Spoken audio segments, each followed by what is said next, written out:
अभी ऑडियो आ रहा है बच्चों? अब आया? अभी ऑडियो आया?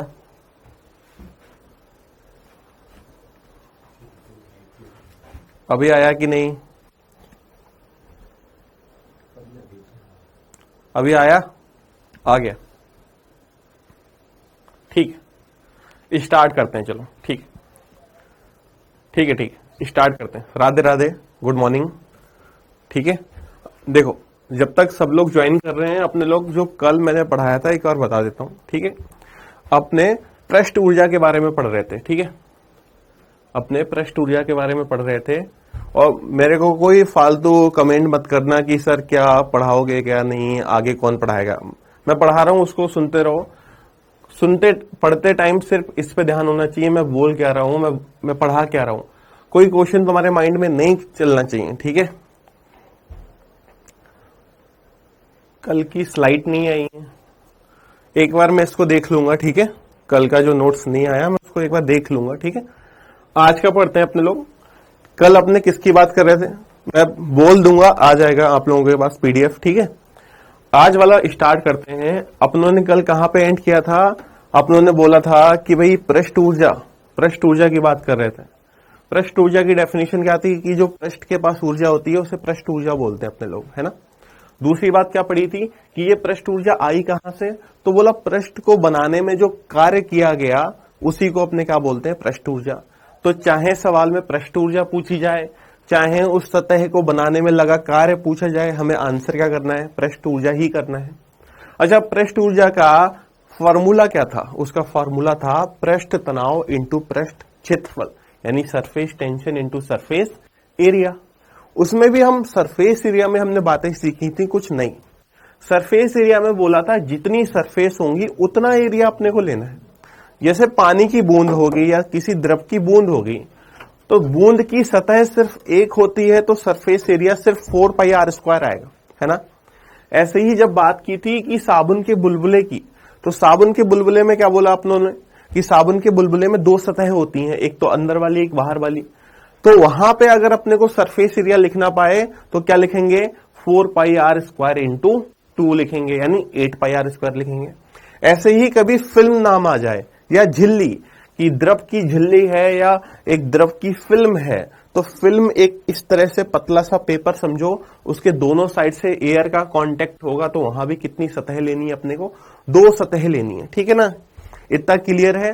तो अपनों ने बात की थी कि कभी ऐसा सवाल आ जाए कि आर त्रिज्या की पानी को बूंद में बनाने के लिए किया गया कार्य बताओ या उसकी पृष्ठ ऊर्जा बताओ, तो वर्क डन कितना आएगा? टी इंटू सरफेस एरिया, तो टी इंटू 4πr² आएगा। साबुन के बुलबुले में 2 से मल्टीप्लाई हो जाएगी, और अगर कोई झिल्ली है तो उसमें भी सिर्फ 1 से ही मल्टीप्लाई होगी, 2 से मल्टीप्लाई नहीं होगी। ठीक है, आगे बढ़ते। चलो, ये सवाल अपने लोगों ने कर लिया था। ठीक है, ये सवाल किया था, इसका आंसर W/4 था, ये आप लोगों को पता होगा। ठीक है, इससे अगला वाला क्वेश्चन भी अपनों ने किया था, इसका आंसर कितना आया था? 96π इंटू 10⁻⁴ ये आपने पढ़ चुके थे, इसको दोबारा से नहीं करेंगे। ठीक है, अगले सवाल को करेंगे। देखो, इस सवाल पे आओ, इस सवाल को अपने को करना है। पढ़ो इस सवाल को। सवाल में क्या दिया हुआ है? अरे भाई मुझे नहीं पता बायो की क्लास कब है। मैंने बताया था कल कि मुझे इसके अलावा कुछ नहीं पता होता। मुझे मेरी क्लास का टाइमिंग पता है कि 10 बजे है, मुझे नहीं पता जो टाइमिंग कल थी उसी टाइम पे होगी शायद, मैं कंफर्म नहीं कर रहा हूं। मुझे नहीं पता, मुझे बस अपनी क्लास का पता रहता है। पढ़ने में ध्यान नहीं है यार तुम लोगों का। 1000 बार बोला कि जब पढ़ाया जाए पढ़ने पे ध्यान लगाओ। एक टाइम पे 2 क्लासें तो होंगी नहीं। अगर फिजिक्स चल रही है तो फिजिक्स ही होगी, बायो थोड़ी घुस जाएगी उसमें यार। जो पढ़ा रहा है उसको नहीं पढ़ रहे हो, पता नहीं कहां से आए हो यार। पढ़ाई में ध्यान लगाओ, ऐसे पढ़ाई नहीं होगी, ऐसे सिलेक्शन नहीं होगा। क्यों नहीं समझते हो? गधे हो क्या पूरे? ऐसे सिलेक्शन नहीं होता। बोल रहा हूं कि अभी इसको पढ़ो, अभी थोड़ी क्लास स्टार्ट हो जाएगी बायो की। मुझे क्या पता बायो क्लास कब है? फिजिक्स की क्लास है, उसको पढ़ो ना अभी शांति से। देखो, अपने इसको पढ़ते हैं। अपने को क्या करना है कि अपनों ने कल सवाल पढ़ा हुआ था, इसको अपने पढ़ते हैं। सवाल क्या है कि अपने को एक नली के एक सिरे से ठंडे पेय में फूंक मार के, मान लो इस पानी का ग्लास है, पानी के ग्लास में अपनों ने फूंक मारी, वहां पे अपनों ने एक हवा का बुलबुला क्रिएट किया। ठीक है, अब उसने बोला है कि उस द्रव का पृष्ठ तनाव दिया हुआ था, तो उसको बनाने में किया गया कार्य बताओ। तो अच्छा, उसको बनाने में किया गया कार्य कितना होगा? तो बोला जो उसकी पृष्ठ ऊर्जा होगी भाई उसका कार्य होगा। अच्छा, उसकी पृष्ठ ऊर्जा कितनी होगी? तो अपने लिखते हैं वर्क डन, जो भी पृष्ठ ऊर्जा होगी वो किसके बराबर होगी? वर्क डन जो भी होगा किसके बराबर होगा? पृष्ठ ऊर्जा के बराबर होगा। और वो कितना होता है? Surface tension into surface area, पृष्ठ तनाव इंटू पृष्ठ क्षेत्रफल। अब टी कितना है भाई? तो टी की वैल्यू दी हुई है, देखो 60 इंटू सरफेस एरिया कितना है? तो अपने को देखो क्या क्रिएट करना है? बुलबुला। गोल होता है क्या? गोल होता है। और कोई भी चीज गोल है उसका सरफेस एरिया कितना है? 4 पाई आर स्क्वायर होता है। तो हमने लिखा 4 पाई आर स्क्वायर। अच्छा, ये साबुन का बुलबुला है कि हवा का बुलबुला है? ये साबुन का बुलबुला है कि हवा का बुलबुला है? कि हवा का बुलबुला है, क्योंकि पानी के अंदर साबुन का बुलबुला तो नहीं बनेगा। पानी के अंदर सिर्फ किसका बुलबुला बन सकता है? हवा का, है ना। तो यहां पर सिर्फ कितनी सरफेस होंगी? कल बताया था एक सरफेस होगी, तो मल्टीप्लाई बाई सिर्फ क्या चलेगा? 1। तो बेटा देख, इस सवाल में जो सबसे इंपॉर्टेंट चीज है ना वो यही है कि भाई यहाँ पे 1 की मल्टीप्लाई होगी या 2 से मल्टीप्लाई होगी। तो 1 से मल्टीप्लाई होगी, ये बात समझ में आ रही। इसको सॉल्व कर लेते हैं यार। तो हमने लिखा 60 इंटू 4 पाई। अच्छा, आर की वैल्यू देखो कितनी दी हुई है? 2 सेंटीमीटर। तो 2 का स्क्वायर। अच्छा, 2 का स्क्वायर कितना होगा? 4 इंटू 4 16, 16 और 16 गुणा 6 96। तो 960 पाई। ठीक है। और हम देखो सारा डाटा सेंटीमीटर में ही लेके चले हैं, तो आंसर भी हमारा सीजीएस यूनिट में आएगा, मतलब अर्ग में आएगा। बताओ इस वाले क्वेश्चन में कोई दिक्कत? इस वाले क्वेश्चन में कोई दिक्कत?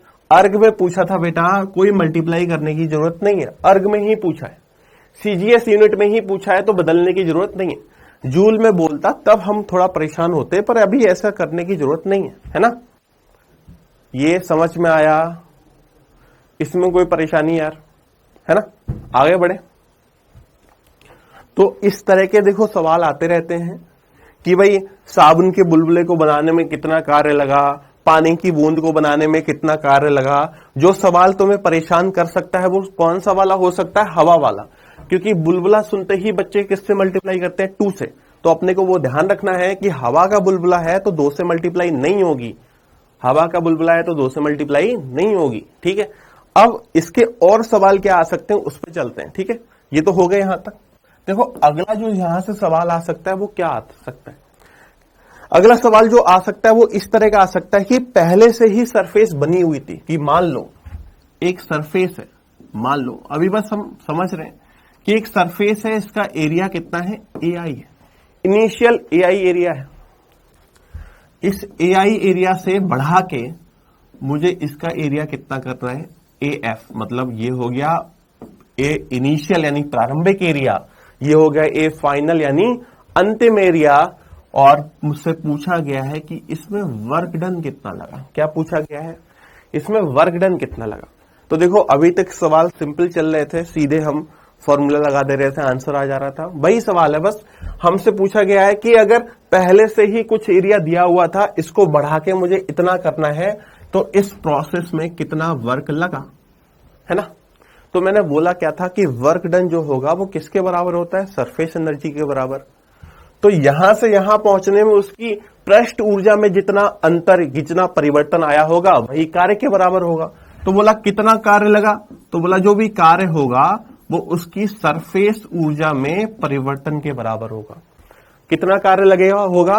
कि जो भी कार्य लगा होगा वो उसकी सरफेस ऊर्जा मतलब पृष्ठ ऊर्जा में जो भी परिवर्तन है उसके बराबर होगा।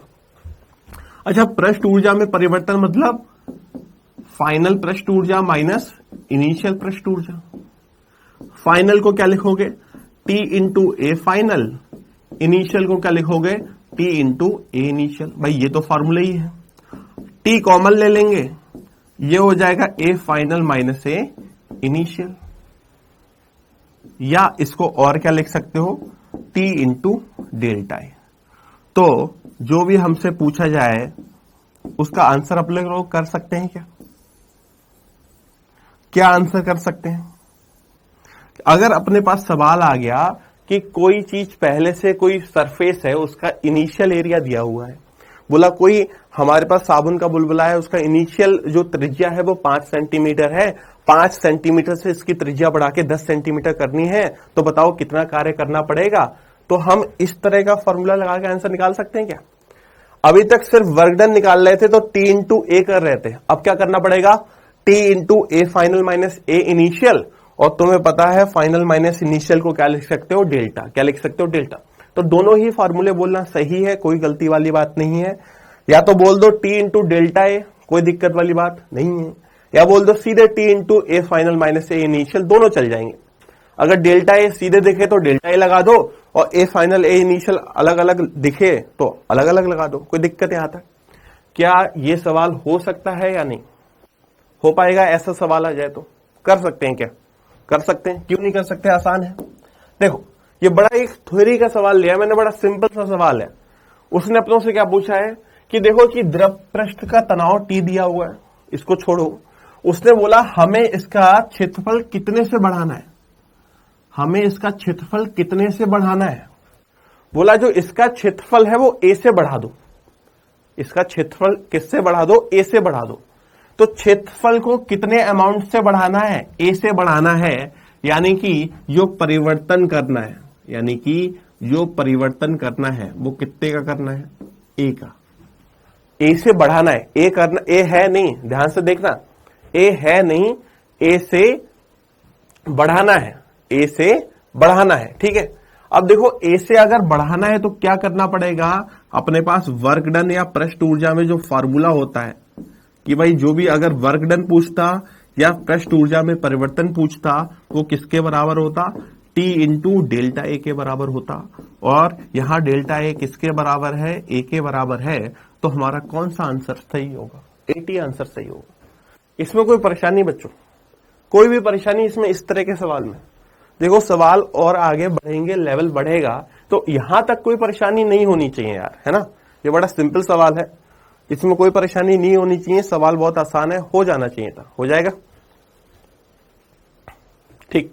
अब देखो आगे वाला सवाल करते हैं, उसमें क्या होगा। अब देखिए ये सवाल ऐसा ही प्रीवियस ईयर में एक बार आ चुका है, दोबारा भी ऐसा सवाल आ सकता है, कोई बड़ी बात नहीं, बहुत अच्छा सवाल है, ठीक। सवाल क्या है कि देखो एक वर्गाकार फिल्म थी, ठीक है, उसका क्षेत्रफल दिया हुआ है। अब देखो यहां पर क्षेत्रफल 4 नहीं है, 4 इंटू 4 है, मतलब उसने उसकी लंबाई चौड़ाई दी हुई है, तो उसका जो क्षेत्रफल लिखेगा बच्चों 4 नहीं लिखना, 4 इंटू 4 16 लिखना है, ठीक है। तो इनिशियली उसका एरिया कितना है, इनिशियली इसका जो एरिया है बच्चों वो कितना है, 16। इनिशियली जो इसका एरिया है वो कितना है, 16 है। अच्छा बोला इसका एरिया 16 से बढ़ा के कितना करना है, 4 इंटू 8, 4 इंटू 8 कितना होगा, 32। तो जो फाइनल एरिया है वो मुझे कितना करना है, 32। तो बोला पहले एरिया 16 था, अब एरिया 32 करना है, तो इसमें कितना वर्क डन लगा या उसकी पृष्ठ ऊर्जा में कितना परिवर्तन आया, कुछ भी पूछ लेता, आंसर कैसे निकालते हैं। तो बोला सॉल्व करो कि जो भी वर्क डन होगा या जो भी पृष्ठ ऊर्जा में परिवर्तन होगा वो टी इंटू डेल्टा ए के बराबर होगा। डेल्टा ए सीधे दिया हुआ नहीं है, तो क्या डेल्टा ए को सीधे फाइनल माइनस इनिशियल लिख ले। अब क्या वैल्यू पुट कर सकते हैं हम लोग, वैल्यू कितनी है, टी की वैल्यू दी हुई है 3 इंटू 10 की पावर -2, टी की वैल्यू रख सकते थे। उसके बाद फाइनल एरिया देख 32 करना है, इनिशियल एरिया बोल 16 इंटू, देख अब जो गलती हो सकती है अपने लोगों से उसको ध्यान से सुनना, गलती जो हो सकती है उसको ध्यान से सुनो। गलती क्या है कि यार ये न्यूटन पर मीटर में, यूनिट देखो ये यूनिट क्या है, न्यूटन पर मीटर, और जो एरिया दिया है वो किस में दिया है, सेंटीमीटर में। तो यार सारी यूनिट सेम जैसे दिखनी चाहिए, या तो सब एसआई यूनिट हो, या तो सब एसआई यूनिट हो, या सारी की सारी सीजीएस यूनिट हो। यहां तुमने सरफेस टेंशन तो न्यूटन पर मीटर में रखा है और एरिया किस में रख दिया, सेंटीमीटर में। चल नहीं सकता, आंसर गलत आ जाएगा।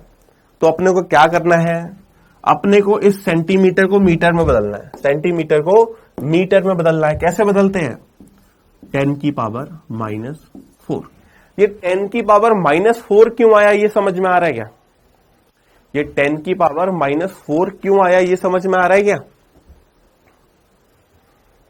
10 की पावर -4 समझ में आ रहा है क्यों आया? ठीक, अब देखो, क्या ये सवाल खत्म हो गया यहां पे? और कोई गलती नहीं है क्या इसमें? और कोई भी गलती नहीं है क्या इसमें, या कोई गलती है? कोई गलती नहीं है क्या इसमें, या कोई गलती अभी भी है? कोई गलती है नहीं, सही है क्या? यहां तक सॉल्व कर दें, आंसर आ जाएगा क्या, या कुछ और भी करना है? कुछ और भी करना पड़ेगा क्या?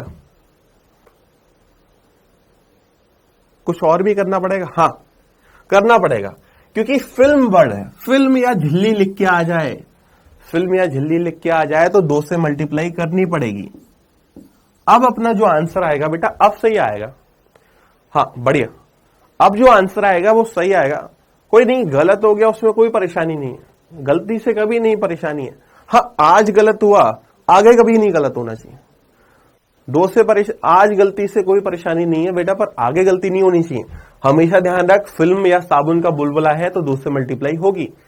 बस सॉल्व कर दो। ये 16 आएगा, 16 दूनी 32 आएगा, 32 इंटू 3 96 आएगा।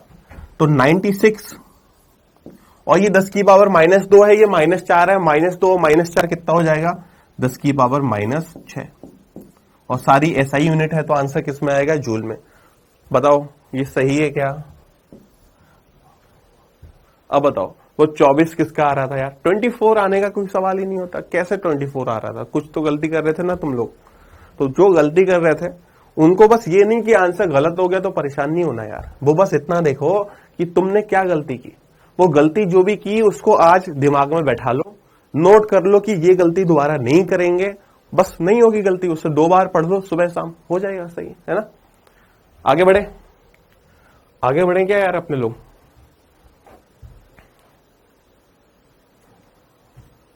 आगे बढ़े।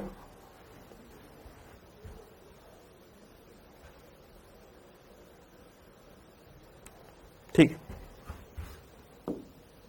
देखो उसी तरह का सवाल है, कोई मैंने चेंज नहीं किया है, बस ये तुम लोग सॉल्व करके दिखा दो। मैं प्रैक्टिस के लिए लिया है बिल्कुल, ये सवाल सेम सवाल है, मल्टीप्लाई करनी है। मैं सॉल्व नहीं करूंगा यार इसको, मुझे आंसर चाहिए, मेरे को आंसर चाहिए। मैं सॉल्व नहीं करूंगा, मैं टिक करके दूंगा आंसर क्या है, तुम लोग अपने आप से सॉल्व करोगे। सेम सवाल है, एरिया दिया हुआ है और सरफेस टेंशन दिया हुआ है, बाकी सारा सवाल सेम है। मुझे आंसर बताओ तुम लोग, बस इसका आंसर बताओ जल्दी से, क्या आने वाला है। मैं सीधे बस मल्टीप्लाई करूंगा, कोई फॉर्मूला नहीं लिखूंगा। तुम लोग भी सॉल्व करो, मैं अलग सॉल्व करूंगा।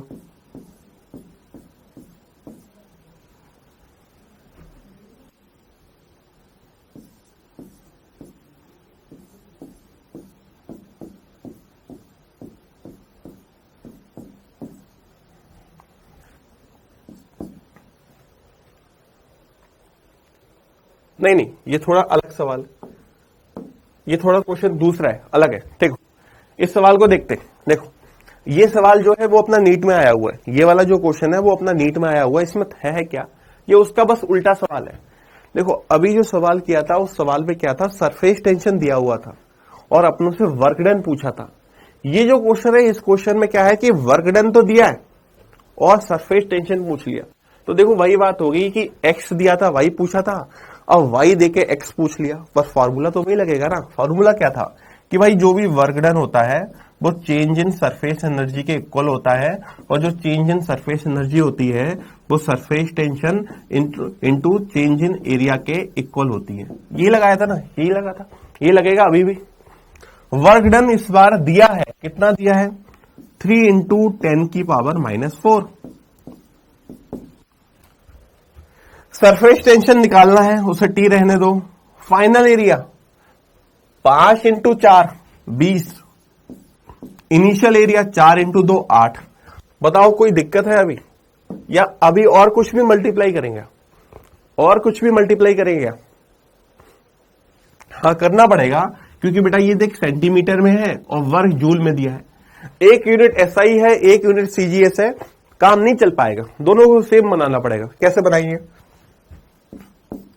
इस पे 10 की पावर -4 की मल्टीप्लाई कर देंगे, 10 की पावर -4 की मल्टीप्लाई कर देंगे। ठीक है बेटा, जिन लोगों का आंसर थर्ड आ रहा है उन्होंने कुछ गलती की है ना, वो गलती पहचानो। 2 से मल्टीप्लाई शायद नहीं की तुम लोगों ने, है ना। अब ये भी तो फिल्म है ना बेटा, ये भी तो फिल्म है, ये भी फिल्म है, तो 2 से मल्टीप्लाई नहीं होगी क्या? होगी। 2 से मल्टीप्लाई होगी क्या? होगी। अब देखो कितना आसान काम हो गया। आसान काम क्या है? ये 10 की पावर -4 और ये 10 की पावर -4 कैंसिल हो गए, ये दोनों कैंसिल हो गए, तो देखो यहां कितना बचा है? 3। ये 20 - 8 कितना आएगा? 12, और 12 इंटू 2, ये 12 इंटू 2 कितना होता है? 24, तो अपॉन में कितना आएगा? 24 इक्वल टू क्या? टी। सही है क्या यहां तक? अब टी की वैल्यू निकालो। तो बेटा अगर तुझे देख सॉल्व करना आता है तो ये हो गया 1/8, और 1/8 तो बेटा कुछ चीजें तुम्हें याद होनी चाहिए जिससे तुम्हारा काम आसान हो जाए। कैसे? क्या काम आसान हो जाए? कि कभी 1/2 की वैल्यू पूछे तो 0.5 होती है, 1/4 की वैल्यू पूछे तो 0.25 होती है, 1/8 की वैल्यू पूछे तो 0.125 होती है। तो ये कुछ चीजें तुम्हें याद होनी चाहिए बेटा, है ना। तो अपना आंसर कौन सा सही है? 0.125, है ना। जिन्होंने ये वाला आंसर लगाया बेटा उनका ये वाला 2 मिसिंग था, है ना। ठीक है, कर सकते हैं या नहीं? हो जाएगा। और ये नीट में आया हुआ है सवाल है, ठीक है। ऐसे ही क्वेश्चन आते हैं, कोई टफ क्वेश्चन नहीं आते। मैंने कल भी बताया था कि 45 में से कोई 3 क्वेश्चन गलत होते हैं, वो गलत नहीं सॉरी टफ होते हैं, बाकी सारे क्वेश्चन आसान होते हैं। तुम बस इजी क्वेश्चन और एवरेज क्वेश्चन को भी अटेम्प्ट करके जाओगे तो सिलेक्शन बहुत आसानी से होगा। बच्चों के 180 आउट ऑफ 180 भी आए हैं बहुत इजीली, सिर्फ नोट्स पढ़ के ही आ जाते हैं। शॉर्ट नोट्स बनाओ, नोट्स पढ़ो, पीवाईक्यू प्रीवियस ईयर के जो भी क्वेश्चन है याद कर लो, इतनी बार करो कि याद हो जाए और बहुत अच्छे नंबर आएंगे, है ना। आगे बढ़ते हैं। देख वही चीज है, अब उसी चीज का मैं बस एक सवाल, देख वो सवाल हम सीधे भी कर सकते हैं, बस मैं पहले एक फॉर्मूला भी बता दे रहा हूं, जिससे कि क्या है कि कुछ बच्चे नहीं कर पाते, मैं फॉर्मूला भी बताऊंगा कि जिससे सीधे भी टिक कर पाओ, क्योंकि यहां से एक 3 का सवाल बन जाता है। वही सवाल है कि यार देखो सवाल क्या है कि एक छोटा बुलबुला है, पहले से एक छोटा बुलबुला है, इस छोटे बुलबुले को मुझे बड़े बुलबुले में बनाना है। तो मुझसे पूछा गया कि इसे करने में कितना कार्य लगेगा। कोई नया सवाल नहीं है, वही सवाल है, कोई भी नया सवाल नहीं था, वही सवाल है। बस बोला कि छोटा बुलबुला है, इसे बड़े बुलबुले में कन्वर्ट करना है ना। तो वही सवाल लगाएंगे, वही फॉर्मूला लगाएंगे कि जो भी वर्क डन होगा वो चेंज इन सरफेस एनर्जी के इक्वल होगा, और change in surface energy surface tension into final minus initial area, प्रारंभिक एरिया के इक्वल होगा। सही बात है क्या? सही बात है क्या? ठीक है, सही बात है। ठीक, अब देखो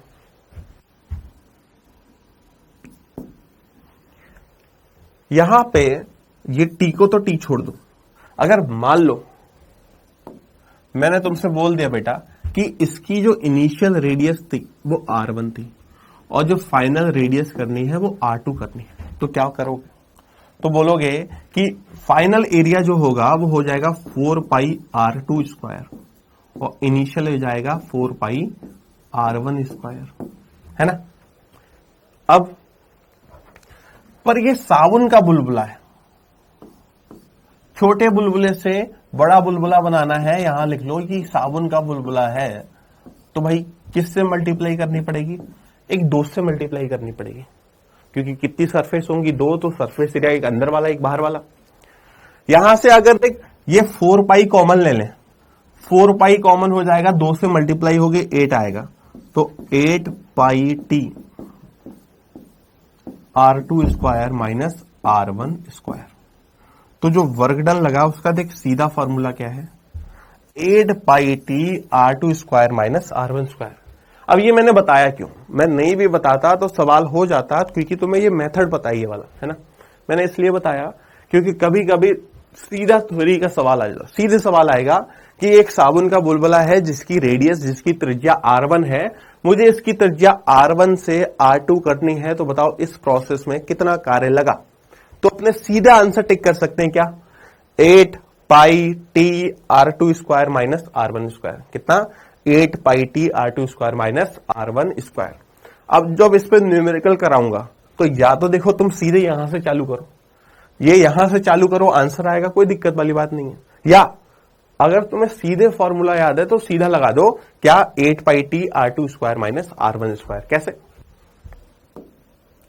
इस सवाल को पढ़ो। सवाल क्या है, एक साबुन के बुलबुले की त्रिज्या R है, इनिशियली उसकी त्रिज्या कितनी है, इनिशियली उसकी त्रिज्या कितनी है R। तो R1 जो दिया हुआ है बेटा वो कितना दिया हुआ है R, ठीक है। फिर उसने बोला कि तुम्हें इसकी त्रिज्या कितनी करनी है, दोगुनी। अब दोगुनी का मतलब क्या होता है, दोगुनी का मतलब है कि पहले अगर R है तो बाद में 2R। दोगुने का मतलब मुझे तो यही समझ में आता है कि पहले अगर R है तो बाद में 2R, क्योंकि जैसे मैं बोलूं 2 का दुगना 4, तो ऐसे R है तो 2R। वैसे ही बोला इस काम को करने के लिए आवश्यक ऊर्जा कितनी लगेगी या आवश्यक कार्य कितना होगा, तो बोलो कैसे निकालेंगे। तो मैंने बोला या तो देखो फॉर्मूला लगा दो सीधे, क्योंकि हम सॉल्व कर चुके हैं तो बार बार सॉल्व करने की जरूरत नहीं है। मुझे इसको वैल्यू पुट करके आंसर लगाना बेटा, कितना आएगा आंसर बताओ कितना आएगा। अरे क्यों गलती कर रहे हो, ये बेवकूफ हो क्या, ये छोटी छोटी गलती, ऐसी गलती तो मत करो यार। अब इतना पढ़ चुके हो तो ये गलती मत करो।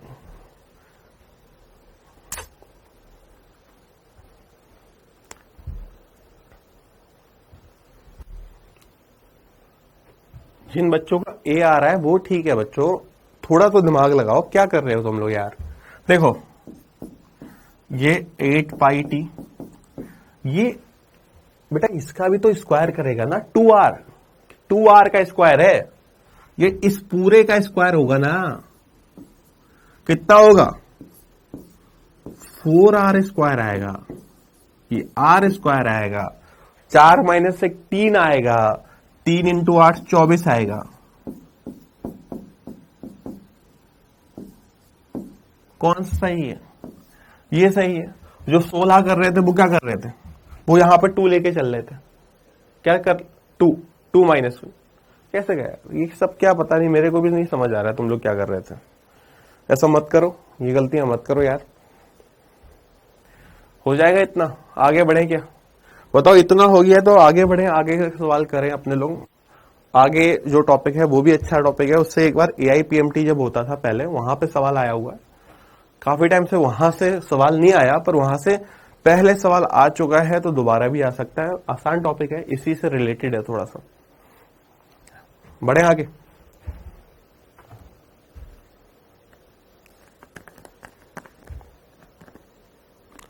दो से मल्टीप्लाई क्यों नहीं किया, साबुन का बुलबुला है। अरे बेटा यार, ये जो मैंने फॉर्मूला बताया था वो मैं पहले से 2 से मल्टीप्लाई कर चुका हूं ना। या तो तुम देखो ये वाला मेथड लगाओ, ये ऊपर वाला, तो 2 से मल्टीप्लाई करो। जब सीधा फॉर्मूला बना चुके हो तो बार बार 2 से मल्टीप्लाई थोड़ी करोगे। जब तुमने फॉर्मूला बनाते टाइम 2 से मल्टीप्लाई किया या नहीं किया, फॉर्मूला बनाते टाइम 2 से मल्टीप्लाई किया ना, तो जब फॉर्मूला बना लिया तो अब 2 से मल्टीप्लाई क्यों करोगे, बार बार थोड़ी करेंगे। तुम्हें नहीं आया, ये बात क्लियर नहीं हुई क्या।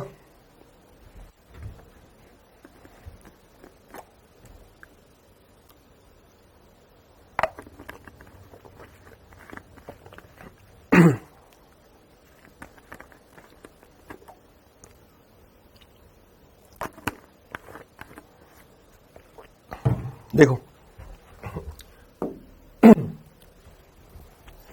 इसको पढ़ते हैं यार। देखो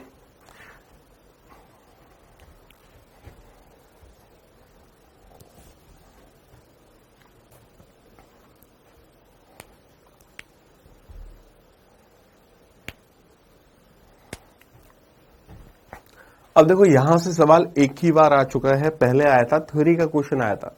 यहां से देखो अपने सवाल आने के चांस का एक न्यूमेरिकल आ सकता है और थ्योरी के क्वेश्चन जो होंगे मैं वो भी बताऊंगा कैसे आ सकते।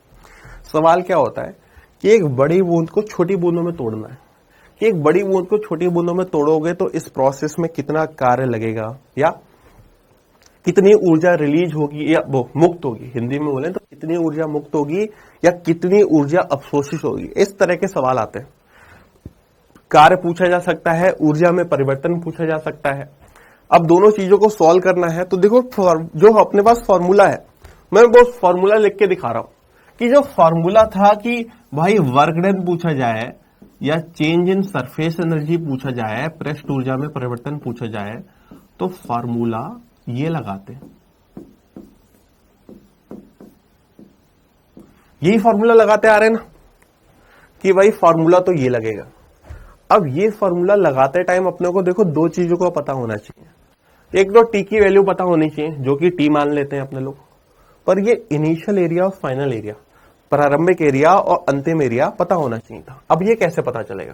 तो मान लो कि एक बड़ी बूंद थी, इस बड़ी बूंद की जो त्रिज्या है हमने कितनी मानी है, इस बड़ी बूंद की जो त्रिज्या है वो हमने कितनी मानी है, आर। और ये जो छोटी बूंदें हैं इनकी त्रिज्या कितनी मान ली, स्मॉल आर, और इनका नंबर कितना माना, एन। तो मैंने क्या माना स्टार्टिंग में कि भाई जो बड़ी बूंद है उसकी त्रिज्या कैपिटल आर रही होगी, और इस बड़ी बूंद से मैंने एन छोटी बूंदें बनाई। कितनी छोटी बूंदें बनाई हैं, एन छोटी बूंदें बनाई हैं, और उनका जो त्रिज्या माना वो मैंने कितना मान लिया, छोटा आर। देख R1 R2 मान सकते हैं बेटा, पर उससे दिक्कत क्या होती, प्रॉब्लम होती बाद में। तो बड़ी बूंद तो बड़ा आर और छोटी बूंद तो छोटा आर, इससे कंफ्यूजन नहीं होता है, ठीक है। बड़ी बूंद तो बड़ा आर, छोटी बूंद तो छोटा आर, ठीक। अब मुझे देखो किसकी किसकी जरूरत पड़ेगी, मुझे फाइनल एरिया की जरूरत पड़ेगी और मुझे इनिशियल एरिया की जरूरत पड़ेगी।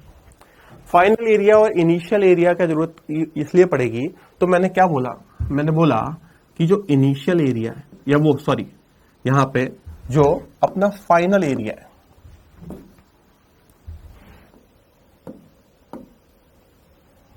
और यहां पे इनिशियल एरिया है,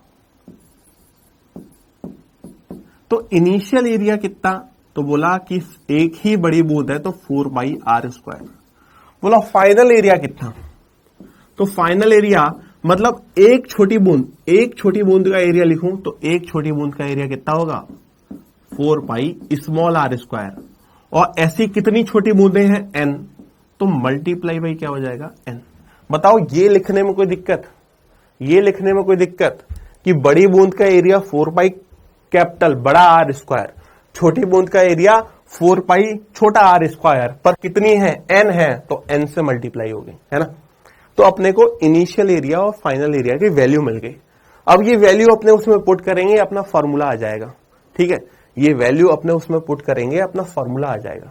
पर देखो बेटा एक छोटी सी दिक्कत आएगी। छोटी सी दिक्कत क्या आएगी कि यहां पे स्मॉल आर है और यहां पे कैपिटल आर है, यहां स्मॉल आर है वहां कैपिटल आर है, तो क्या है, दोनों अलग अलग वेरिएबल है, दोनों अलग अलग वेरिएबल है, तो फॉर्मूला बनाने में बहुत दिक्कत आएगी। छोटा सा फॉर्मूला नहीं बनेगा, फॉर्मूला लेंथी बनेगा। तो देखो अपने एक रिलेशन निकालेंगे, किसमें रिलेशन निकालेंगे, इस कैपिटल आर और इस स्मॉल आर में एक रिलेशन बना लेंगे, और वो रिलेशन यहां ही नहीं बाकी सारे चैप्टर्स में काम आएगा और बहुत जगह काम आता है, बहुत अच्छा है। क्या है कि अगर ये बड़ी बूंद से छोटी बूंदें बनाई थी, तो बड़ी बूंद और छोटी बूंद की जो त्रिज्याएं हैं उनमें रिलेशन क्या होता है, तो रिलेशन कैसे निकालेंगे कि मैं बड़ी बूंद का जो आयतन है वो छोटी बूंदों के आयतन के बराबर रख दूंगा। क्या, बड़ी बूंद का आयतन छोटी बूंदों के आयतन के बराबर कर दूंगा और वहां से रिलेशन निकालूंगा। अब मैं उसके लिए क्या कर रहा हूं, उस आयतन को निकालने के लिए एक नई स्लाइड पे चल लेते हैं। मैंने बोला कि जो बड़ी बूंद है और ये जो छोटी बूंद है, बड़ी बूंद का एरिया क्या लिखा,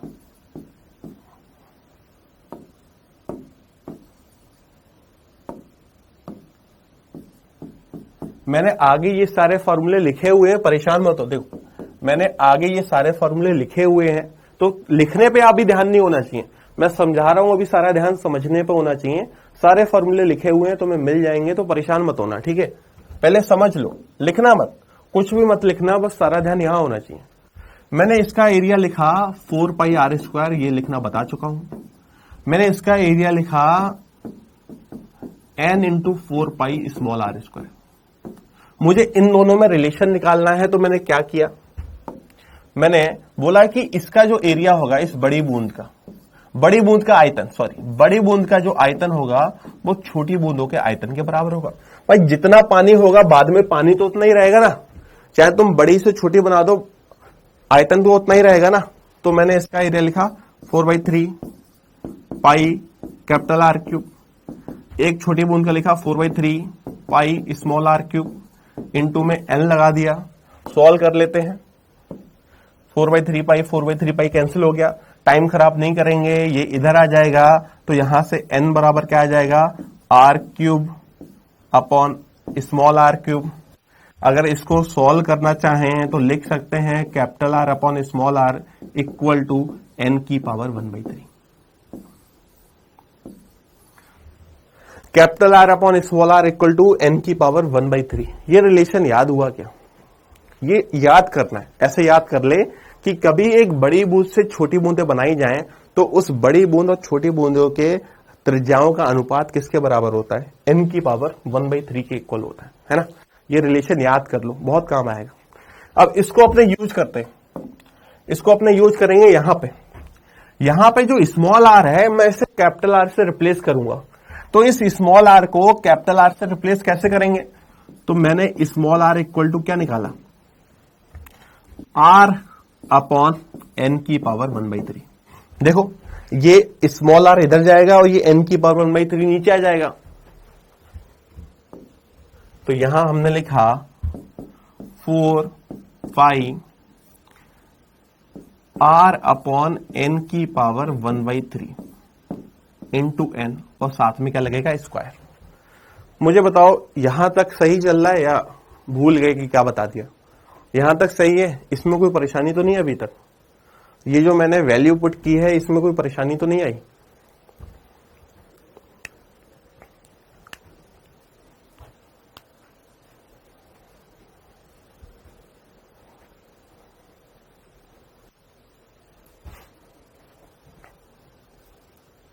ठीक, अब देखो अगर अपने इसको सॉल्व करेंगे तो कैपिटल आर का स्क्वायर हो जाएगा और ये n की पावर 1/3 का स्क्वायर क्या होगा, n की पावर 1/3 का स्क्वायर होगा n की power 2/3।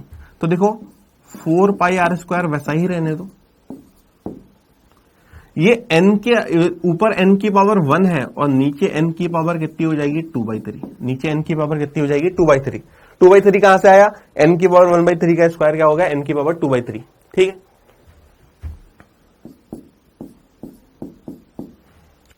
Four pi r square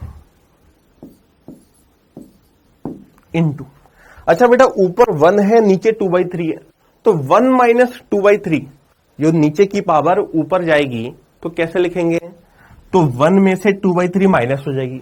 1 में से 2/3 माइनस होगा तो कितना बचेगा, n की पावर 1/3। कितना बचेगा, n की पावर 1/3।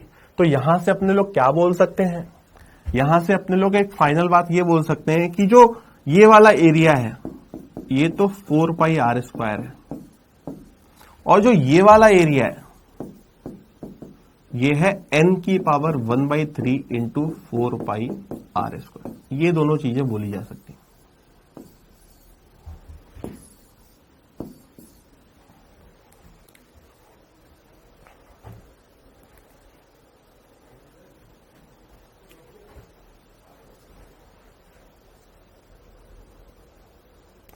बेटा उसमें ऐसा नहीं है कि तुमसे सवाल नहीं बन पाएंगे।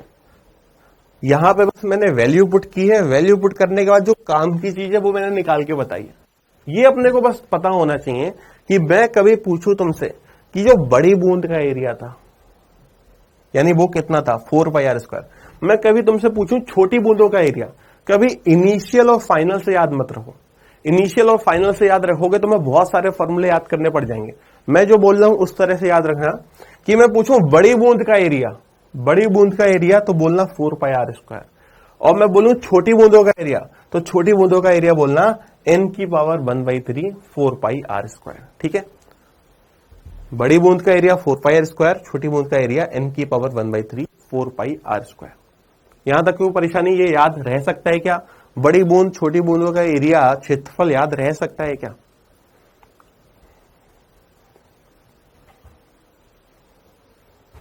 अब इसमें एक चीज और समझो, समझने वाली बात क्या है कि अगर अब मैं एक बहुत छोटा सा क्वेश्चन है, मैं पूछूं इन दोनों में से बड़ा कौन है, इन दोनों में से बड़ा कौन है?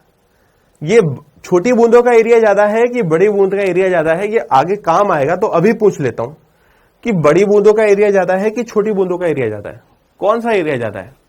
ये वाला नंबर ज्यादा बड़ा है कि ये वाला नंबर ज्यादा बड़ा है? हाँ, याद रखना है, जो छोटी बूंद और बड़ी बूंद का रिलेशन याद रखना है। ये वाला बड़ा है या ये वाला नंबर बड़ा है? छोटी बूंदों का एरिया बड़ा है या बड़ी बूंद का एरिया ज्यादा है? कौन सा ज्यादा है इनमें से? बड़ी। देखो, जो भी बड़ी आंसर कर रहे हैं वो एक बात समझो कि मान लेते हैं एक, अगर तुम्हें ये तो पता होगा ना 8 की पावर 1/3 की, अच्छा ये बताओ पहले 8 की पावर 1/3 की वैल्यू कितनी होती? 8 की पावर 1/3 की वैल्यू कितनी होती? ये बताओ, मत बताओ कुछ भी, ये बताओ मुझे 8 की पावर 1/3 की वैल्यू कितनी होती है? 2। ठीक, क्यूब होता है, क्यूब होता है, क्यूब रूट है तो 2 आ जाएगा। ठीक, अब समझो कि अगर एक बड़ी बूंद से 8 छोटी बूंदें बनाई होती, एक बड़ी बूंद से 8 छोटी बूंदें बनाई होती तो क्या होता? यहां पे n की जगह 8 पड़ता है क्या? अगर एक बड़ी बूंद से 8 छोटी बूंदें बनाई होती तो यहां पे 8 आता, और 8 की पावर क्या आता? 1/3, तो क्या आता? 2। तो यहां जो आंसर आता वो आता 2 × 4 पाई आर स्क्वायर, और जो यहां होता वो बस होता 4 पाई आर स्क्वायर। तो बताओ ये ज्यादा है या ये ज्यादा है? बड़ा कौन दिख रहा है भाई? इसमें 2 से मल्टीप्लाई हो रही है ना, किसी नंबर की मल्टीप्लाई हो रही है, तो बड़ा एरिया कौन सा है? अब तो बताओ बड़ा एरिया कौन सा है? छोटी बूंदों का। बड़ा एरिया कौन सा हुआ? छोटी बूंदों का हुआ ना, है ना, छोटी बूंदों का हुआ। तो ये समझ में आ रहा है ना कि अगर मैं कभी पूछूं कि बड़ी बूंद से छोटी बूंदें बनी है तो एरिया किसका ज्यादा? छोटी बूंदों का। किसका ज्यादा एरिया? छोटी बूंदों का। तो तुम्हें बेटा ये बात याद रखनी है, थ्योरी के जो सवाल आएंगे वो अपने को समझ में आने चाहिए। तो मैं पूछूंगा कि बड़ी बूंद से छोटी बूंदें बनी है तो किनका क्षेत्रफल ज्यादा होगा, तो तुम्हारे दिमाग में चलना चाहिए छोटी बूंदों का क्षेत्रफल ज्यादा होगा। ठीक है, आगे बढ़ते। इसको देखो, यहां पे जो समझाया था उसको हटा देता हूं मैं।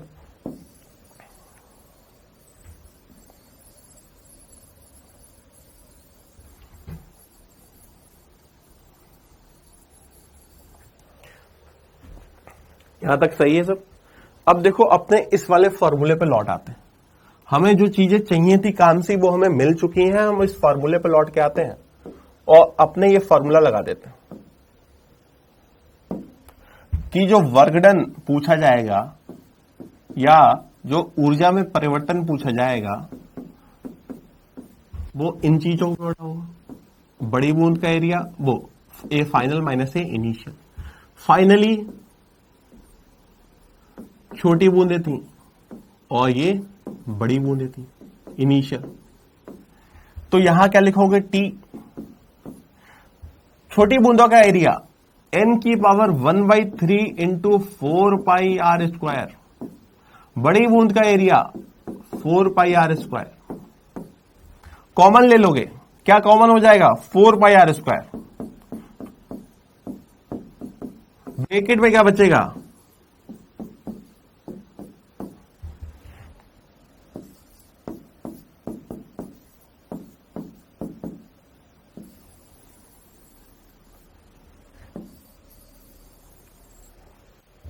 ये फॉर्मूला देखो, याद हुआ या नहीं हुआ?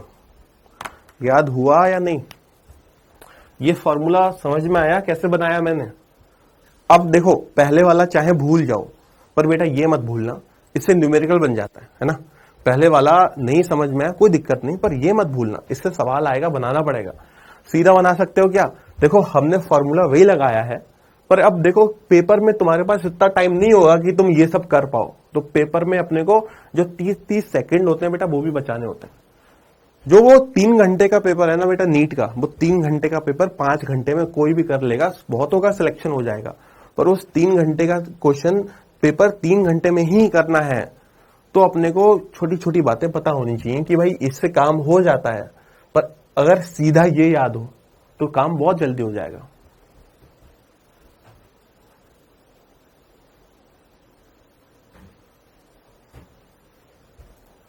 ठीक है, ये फॉर्मूला याद रखना है। ठीक है, क्या है? 4 pi r square t n की पावर 1/3 - 1। ये आर क्या है? बड़ी बूंद की त्रिज्या, और ये एन क्या है? जितनी छोटी बूंदें बनी। सही है यहां तक? एन की पावर 1/3 कहां से आ गया? बेटा यार देख, इतनी देर से मैं यही समझा रहा था। मैं चाहता तो मैं सीधे ये फॉर्मूला लिखा सकता था यार, मैं चाहता तो मैं ये सीधा फॉर्मूला लिखा देता। मैंने अपना 20 मिनट इसी काम के लिए खराब किया था, है ना। अब तुम पूछ रहे हो कि एन की पावर 1/3 कहां से आ गया। देखो ना, मैंने इतनी देर से यही समझाया था। एक बार नोट्स मिलेंगे, उसको देखना, ठीक है, समझ में आएगा कहां से आया। अब देखो, आगे बढ़ने से पहले मैं तेरे में इस पे जो सवाल है ना, इस पे जो सवाल है मैं वो करा देता हूं। ठीक है, ये जो सवाल है मैं वो करा देता हूं, उसके बाद अपने थ्योरी वाले सवाल पे चलेंगे। अब सवाल क्या है, पहले उस पर चल लेते हैं कि सवाल कैसा आ सकता है। एक इस तरह का सवाल आ सकता है, छोटा सा सवाल है, पहले इस पे करते हैं। ठीक है, ये सवाल क्या है? सवाल है कि एक आर त्रिज्या की बड़ी बूंद थी, उससे 27 छोटी बूंदें बना दी। तो ये 27 किसकी वैल्यू है? एन की वैल्यू है। तो इस प्रोसेस में किया गया कार्य बताओ। तो यार अगर फॉर्मूला याद होता कि चाहे ऊर्जा में परिवर्तन पूछता, चाहे ऊर्जा में परिवर्तन पूछता, चाहे किया गया कार्य पूछता, दोनों का आंसर एक ही होता है।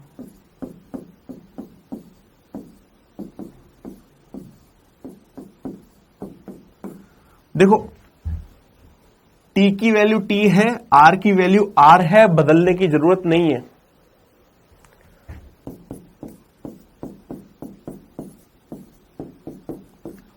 एन की वैल्यू, एन कितना? छोटी बूंदों की संख्या। एन कितना? छोटी बूंदों की संख्या 27।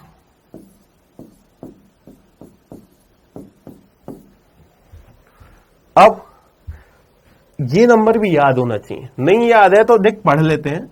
2-3 बातें याद करा रहा हूं। कभी 8 की पावर 1/3 आए तो 2 होता है, 27 की पावर 1/3 आए तो 3 होता है, 64 की पावर 1/3 आए तो 4 होता है। अभी कौन सा वाला है? 27 की पावर 1/3 है, यानी कि 3 होगा, 3 - 1 2 होगा, 2 × 4 8 होगा, तो आंसर होगा 8 पाई आर स्क्वायर। कोई दिक्कत?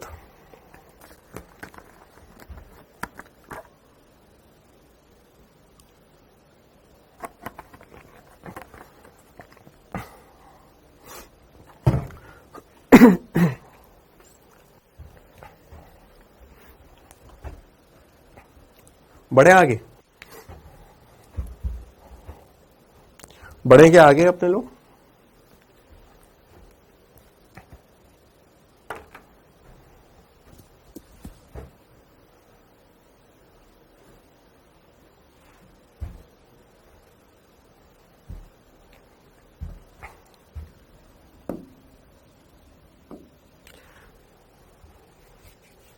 देखो, ये थोड़ा न्यूमेरिकल आ गया। सवाल वही है, देखो सवाल नहीं बदला बेटा, सवाल नहीं बदला, बस सवाल में जो टी की वैल्यू थी, टी की वैल्यू दे दी, ठीक है, आर की वैल्यू दे दी,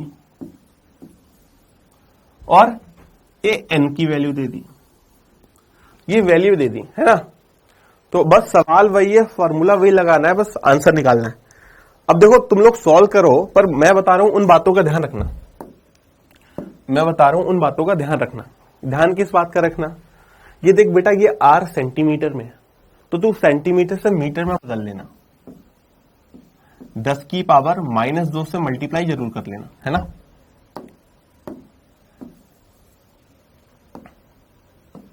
दस की पावर -2 से मल्टीप्लाई कर लेना। सवाल सॉल्व करेंगे तो n की पावर 1/3 लगाएंगे, तो सीधे n की पावर 1/3 बाहर ही निकाल लेते हैं, जिससे वहां पे कैलकुलेशन लंबी ना हो। ये सॉल्व करके बता पाओगे आंसर कितना आएगा? मुझे इसको बता दो, ये तो देखो मैंने बता दिया, मुझे बस इसकी वैल्यू बताओ कि n की पावर 1/3 करोगे तो वो आंसर कितना आएगा, मुझे उसको बता दो बस। तो फिर बाकी सवाल में फॉर्मूला ही पुट करना है, वैल्यू पुट करके आंसर निकाल दोगे तुम लोग। मुझे ये बता दो बस, ये कितना आने वाला है। 10 की पावर 6 की पावर 1/3 कितना होता है बताओ। 100। ठीक, देखो 100 होता है, जिसको नहीं पता वो देख ले बेटा। देख होता क्या है कि कभी भी ये एक के ऊपर एक पावर लगी हो, कभी भी एक के ऊपर एक पावर लगी हो, उसका मतलब होता है मल्टीप्लाई। उसका मतलब क्या होता है? मल्टीप्लाई। तो ये 6 गुणा 1/3 हो जाएगा, तो ये 10 की पावर 2 बचेगा, जो कि 100 के इक्वल होता है। अब बेटा तुम्हें बहुत सारी वैल्यू पता चल गई है, तुम बस मुझे आंसर बता दो क्या आने वाला है। आंसर वर्क डन निकालना है। वर्क डन पूछता या ऊर्जा में परिवर्तन पूछता, formula 4 pi r square into t n की पावर 1/3 माइनस 1 लगाते। 4 पाई ही छोड़ दो, वैल्यू रखने की जरूरत नहीं है अभी कोई। आर स्क्वायर, आर की वैल्यू 1, तो 1 गुणा 10 की पावर -2। ये 10 की पावर -2 क्यों आया, ये समझ में आना चाहिए। क्यों आया? क्योंकि मैंने सेंटीमीटर को मीटर में बदला, और इसका क्या है? स्क्वायर। टी की वैल्यू पुट करो, टी की वैल्यू है 35 गुणा 10 की पावर -3, और एन की पावर 1/3 सॉल्व कर लिया, 100 - 1। मेरे को इसको सॉल्व करना है, ठीक है। अब देखो ये 100 - 1, 100 - 1 लगभग 100, 100 - 1 लगभग 100 ही मान लो, क्योंकि पेपर में इतना अप्रोक्सीमेशन चल जाएगा। 100 - 1 लगभग 100 मान के सवाल सॉल्व करके दिखा दो।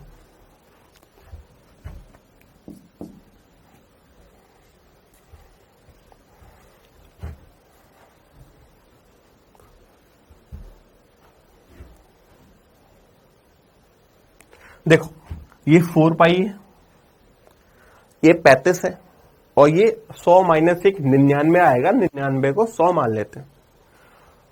तो यहां पे देखो 4 पाई इंटू 35। अच्छा 35 का दुगना करेगा बेटा, 35 का दुगना 70 आएगा। 35 का दुगना 70, और एक बार 2 से मल्टीप्लाई और कर, तो 35 इंटू 4 140। 35 इंटू 4 140 पाई। अब ये 10 की पावर -2 का स्क्वायर, 10 की पावर -4, ये 10 की पावर -3, और ये 100 - 1 99 को भी 100 लिखा। ये देख 10 की पावर -4 और -3, -4 और -3 -7, -7 और +2, -7 और +2 कितना होता है बेटा? -7 और +2 होता है -5। तो जो आंसर है वो हो गया 140 पाई इंटू 10 की पावर -5। 140 पाई इंटू 10 की पावर -5। चाहो तो बोल दो 14 पाई इंटू 10 की पावर -4। 14 पाई इंटू 10 की पावर -4।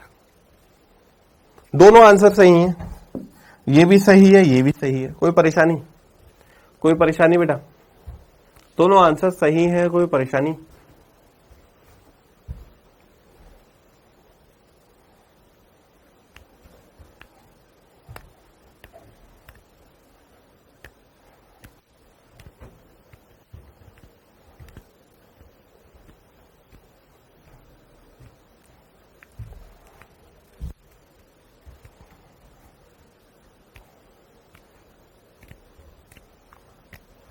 अच्छा ये यूनिट बदलनी क्यों पड़ी, ये देख लो। कोई बात नहीं, 99 से क्या कोई फर्क नहीं पड़ता बेटा, क्योंकि जो 99 बोलो या 100 बोलो, अप्रोक्सीमेट इतना चल जाएगा, इतना अप्रोक्सीमेशन चल जाता है कि तुम 98 को या 97 को 100 लिख सकते हो। इतने पास ऑप्शन गिवन नहीं होते, है ना। अब देखो आगे बढ़ते हैं। इस सवाल में देखो हमने यूनिट बदली क्यों? यूनिट इसलिए बदली क्योंकि जो सरफेस टेंशन की वैल्यू थी वो न्यूटन मीटर में दी थी, और जो त्रिज्या वगैरह दी थी ये किस में दी थी? सेंटीमीटर में। इसलिए बदलना पड़ा, ठीक है, इसलिए बदलना पड़ा।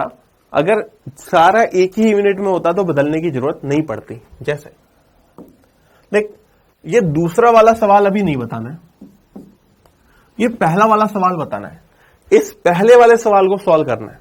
अब देख बेटा, पहले वाले सवाल को सॉल्व करेगा तो ये सेंटीमीटर है, ये भी सेंटीमीटर है, तो आंसर सीधे अर्ग में निकाल देना, आंसर सीधे अर्ग में निकाल देना, आंसर सीधे अर्ग में निकाल देना।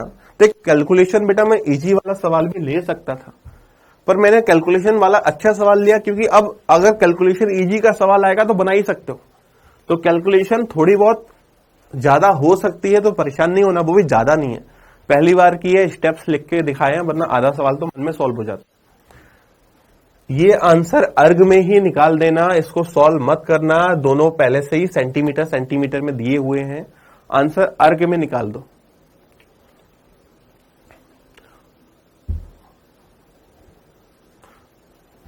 हाँ बेटा, अर्ग वगैरह में भी लिख सकते हैं, तुमने वर्क पावर एनर्जी में जूल को अर्ग में बदलना पढ़ा होगा ना, एक अर्ग बराबर 10 की पावर -7 जूल, ये पढ़ा होगा, तो वो वहां की बात है, अपने उस पर भी नहीं जा रहा यार, है ना।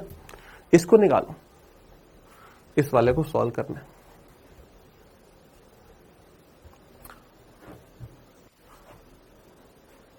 बेटा -5 कैसे आया, एक बार कैलकुलेशन चेक करना, समझ में आ जाएगा ना।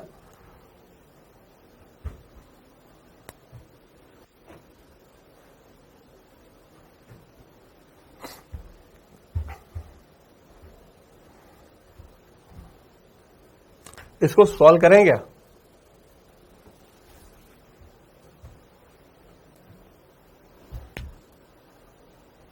देखो,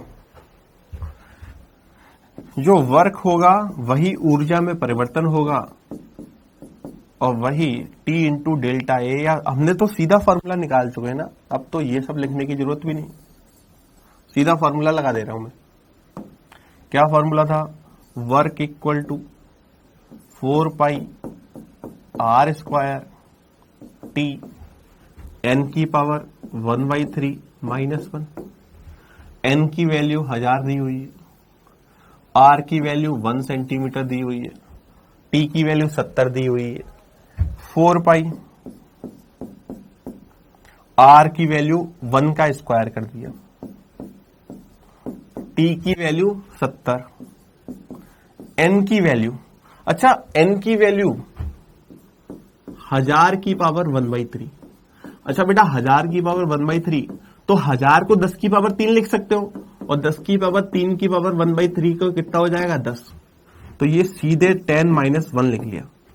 देखो मुझे बताओ, इसमें कोई परेशानी? ये तो कोई दिक्कत वाली बात नहीं है ना यार, इसमें कोई परेशानी तो नहीं है, इसमें कोई परेशानी तो नहीं है तुम लोगों को?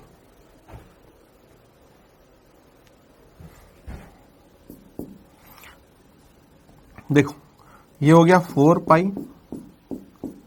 ये 70, और चाहो तो 9 लिख लो, चाहो 10 लिख लो, अप्रोक्सीमेशन थोड़ा बहुत लेना है तो ले लो, वरना ऐसे कर दो, 9 लिख दो, कोई बड़ी बात नहीं, आंसर आ जाएगा।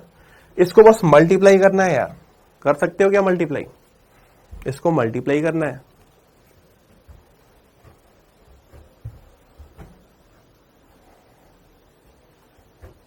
देखो चाहे मल्टीप्लाई कर लो, चाहे मैं इसका आंसर और आसानी से निकाल सकता हूं। हाँ, जिनका 2520 आ रहा है वो आंसर सही है, जिनका आंसर 2520 आ रहा है उनका आंसर भी सही है।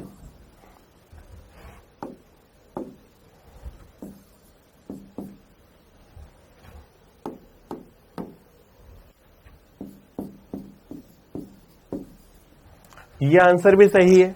किसी ने 10 ले लिया होगा, किसी ने बेटा इसको 10 ले लिया होगा, तो उसका आंसर ये आ गया होगा, वो भी सही है। पर वो डिपेंड करेगा बेटा ऑप्शन पे, वो किस पे डिपेंड करेगा? ऑप्शन पे।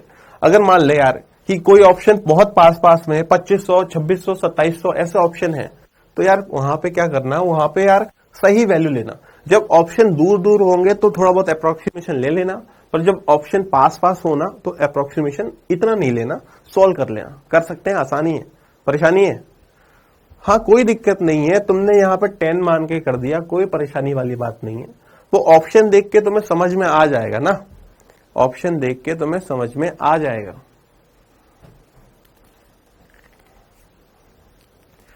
सही है क्या? यहां तक सही है क्या? ठीक है क्या यहां तक? दोनों ही ठीक है, कोई परेशानी वाली बात नहीं।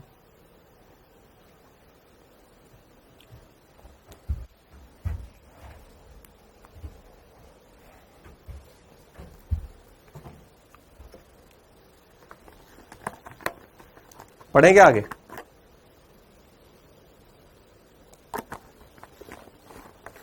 देखो, अच्छा एक बात बताओ, मान लो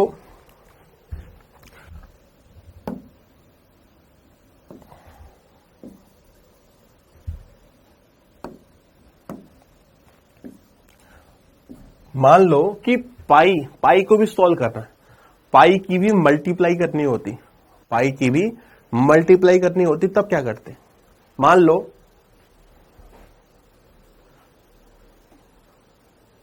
पाई की भी 2800 हुआ तो क्या ले बेटा, 2800 भी हुआ तो 10 - 9 ये वाला लो, क्योंकि उसने सॉल्व किया है ना, ऑप्शन पास है तो ये वाला लो हमेशा।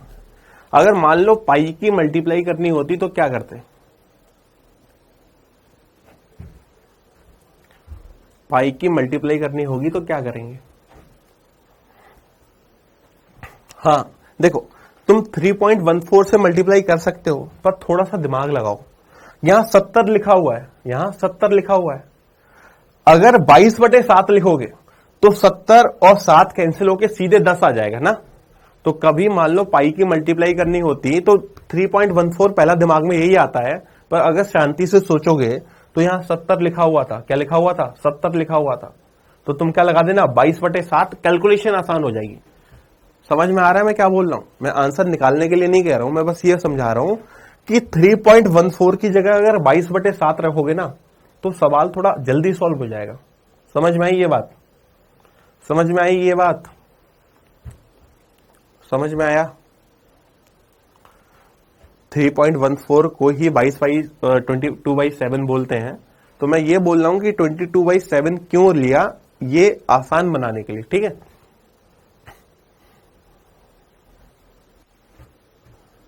देखो,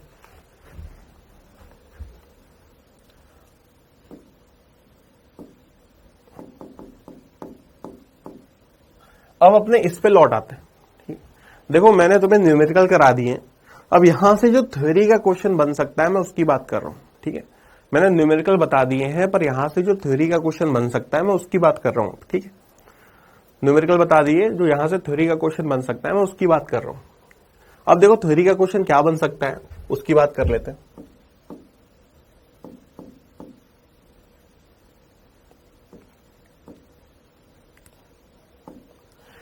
पहला थ्योरी का क्वेश्चन ये बन सकता है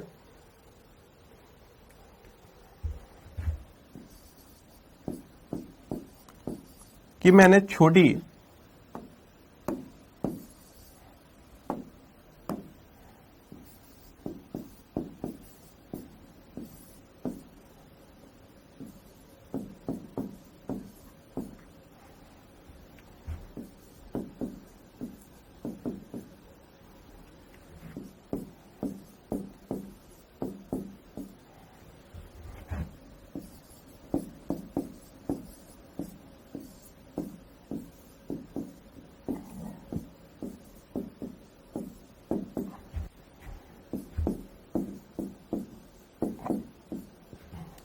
देखो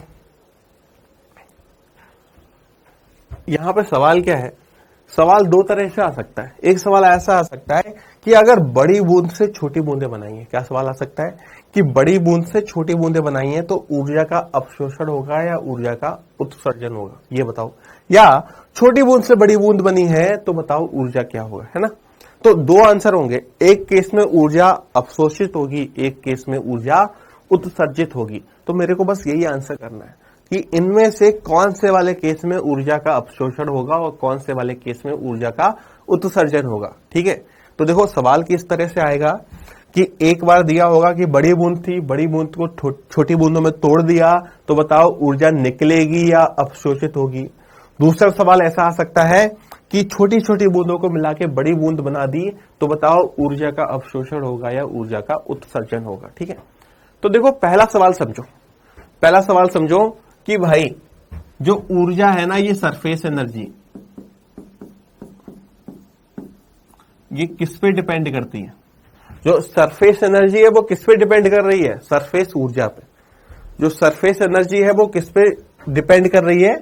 सरफेस एरिया पे। एरिया पे किस पे डिपेंड कर रही है? एरिया पे। कि जो सरफेस एनर्जी है वो एरिया पे डिपेंड करती है। एरिया बढ़ेगा तो सरफेस एनर्जी बढ़ेगी, और एरिया घटेगा तो सरफेस एनर्जी घटेगी, है ना? समझ में आई ये बात? सबसे पहले इतना समझो कि सरफेस एनर्जी किस पे डिपेंड करती है? सरफेस एरिया पे। सरफेस एरिया पे। तो अगर सरफेस एरिया बढ़ा तो सरफेस एनर्जी बढ़ेगी, और सरफेस एरिया घटा तो सरफेस एनर्जी घटेगी। सुनते रहो, आंसर मत करो अभी। अब देखो, बड़ी बूंद से छोटी बूंदें बनी, बड़ी बूंद से छोटी बूंदें बनी, तो मुझे बताओ कि एरिया बढ़ा कि एरिया घटा? मुझे बस इतना आंसर बताओ कि बड़ी बूंद से छोटी बूंदें बनी तो एरिया घटा कि एरिया बढ़ा? बड़ी बूंद से छोटी बूंदें बनी तो एरिया बढ़ा कि एरिया घटा?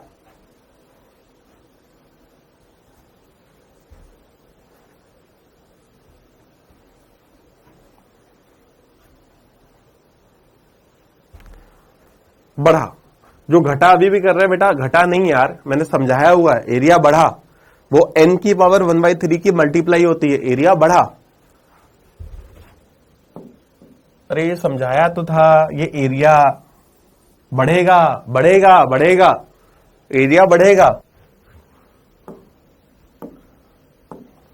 एरिया बढ़ा। अच्छा, एरिया बढ़ा तो सरफेस एनर्जी बढ़ी। एरिया बढ़ा, एरिया बढ़ेगा तो सरफेस एनर्जी बढ़ेगी। एरिया बढ़ेगा तो सरफेस एनर्जी बढ़ेगी। एरिया बढ़ेगा तो सरफेस एनर्जी बढ़ेगी। अच्छा, तो इतना समझ में आया कि बड़ी बूंद से छोटी बूंदें बनी तो एरिया बढ़ा, एरिया बढ़ा तो सरफेस एनर्जी बढ़ी। अच्छा, ये सरफेस एनर्जी बढ़ी तो ये कहां से आई ऊर्जा? सरफेस एनर्जी बढ़ गई, ऊर्जा बढ़ गई, तो ऊर्जा कहां से आई? उसने ऊर्जा को क्या किया होगा? अवशोषण किया होगा ना, तभी तो ऊर्जा बढ़ी।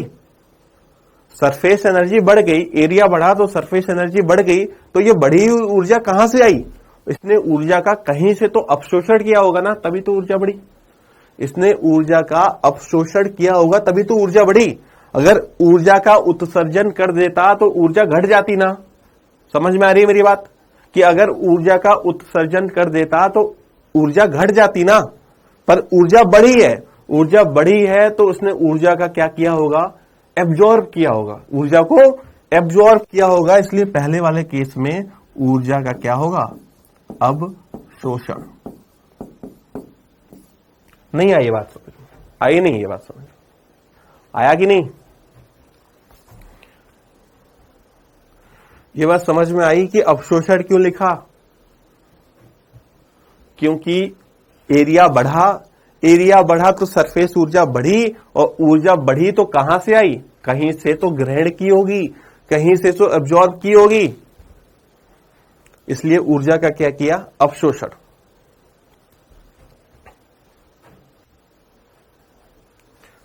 जिनको नहीं आया वो समझो, जिनको नहीं आया वो समझो कि भाई पहले ऊर्जा 5 जूल थी, पहले ऊर्जा 5 जूल थी, अब ऊर्जा 8 जूल हो गई।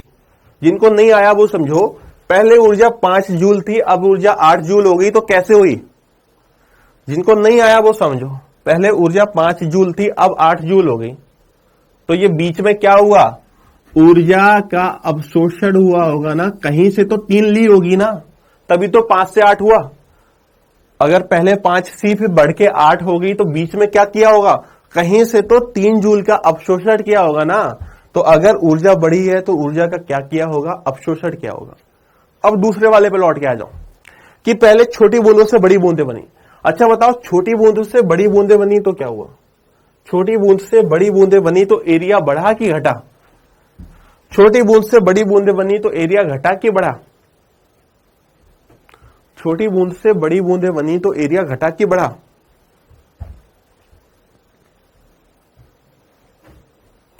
छोटी बूंद से बड़ी बूंद बनी, उल्टा पूछ रहा हूं, उल्टा। छोटी बूंद से बड़ी बूंदें बनी तो एरिया घटा कि बढ़ा? घटा, घटा। अच्छा, एरिया घटा तो सरफेस एनर्जी घटी। एरिया घटा तो सरफेस एनर्जी घटी, एरिया घटा तो सरफेस एनर्जी घटी, और सरफेस एनर्जी घटी तो ऊर्जा कहीं तो चली गई, सरफेस एनर्जी घट गई तो ऊर्जा कहीं तो चली गई, तो ऊर्जा का क्या हो गया, उत्सर्जन। ऊर्जा का क्या हो गया, उत्सर्जन। क्या हो गया, उत्सर्जन। तो ऊर्जा का क्या हो गया, उत्सर्जन। कि सरफेस एनर्जी कम हो गई तो कहीं तो चली गई, तो ऊर्जा का क्या हो गया, उत्सर्जन। तो ये जो दो थ्योरी के सवाल आएंगे तो बता पाओगे क्या? अगर ये दोनों सवाल आ जाएं तो बता पाओगे क्या कि भाई एक बड़ी बूंद को 4 छोटी बूंदों में तोड़ दिया तो बताओ क्या होगा, या 10 छोटी बूंदें मिला के एक बड़ी बूंद बना दी तो क्या होगा? ऐसा सवाल आ जाए तो हो पाएगा आंसर या नहीं हो पाएगा? ऐसा सवाल आ जाए तो आंसर कर पाओगे या नहीं कर पाओगे? ऐसा सवाल आ जाए तो आंसर कर पाओगे या नहीं?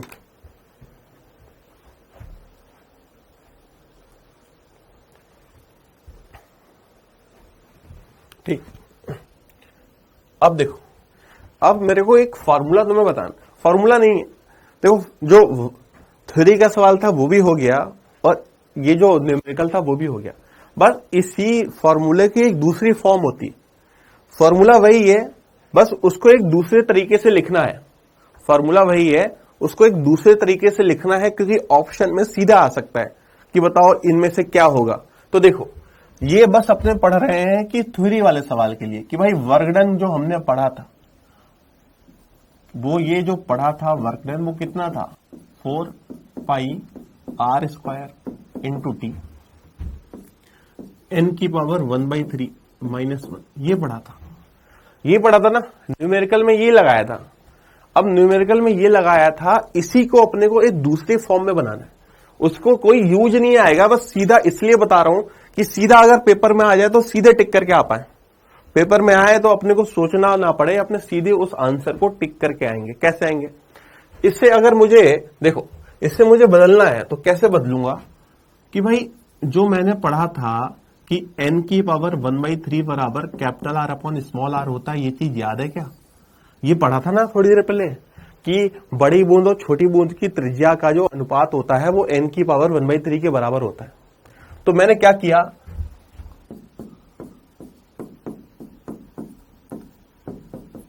मैंने n की पावर 1/3 के आगे capital R upon small r लगा दिया। मैंने क्या किया, n की पावर 1/3 की जगह वो रिलेशन जो निकाला था उसको यूज कर लिया, capital R upon small r लगा लिया, capital R upon small r लगा दिया। ठीक है। अब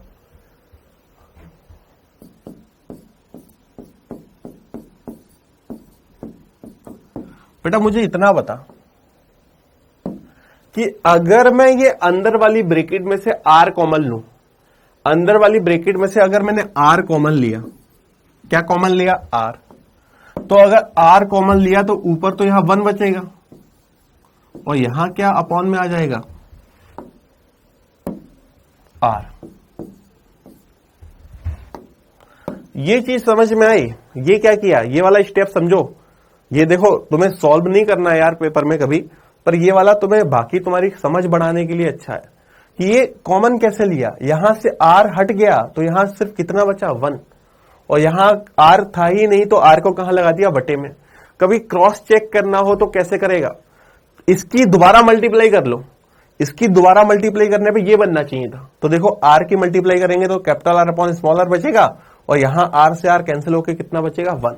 मतलब हमने बिल्कुल सही किया है, कोई परेशानी वाली बात नहीं है।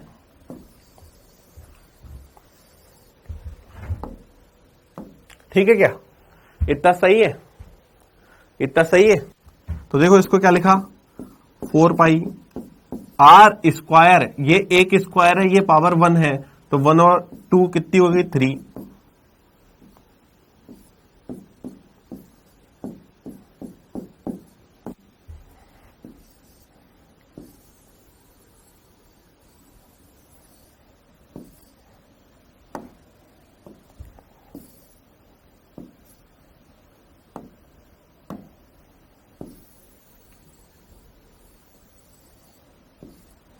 तो अगर अपने इसको सीधा कभी ऑप्शन लिख के आए, 4 ऑप्शन लिख के आ गए कि अपने को बूंदे लिखनी है, एक वर्क डन बताओ, बड़ी बूंद से छोटी बूंदे बनाई हैं और 4 ऑप्शन लिखे। 4 ऑप्शन में एक ऑप्शन ये है तो इसको टिक कर पाएंगे? 4 ऑप्शन में एक ऑप्शन ये है तो इसको टिक कर पाएंगे क्या? 4 ऑप्शन में अगर एक ऑप्शन ये है तो इसको टिक कर पाएंगे क्या अपने लोग?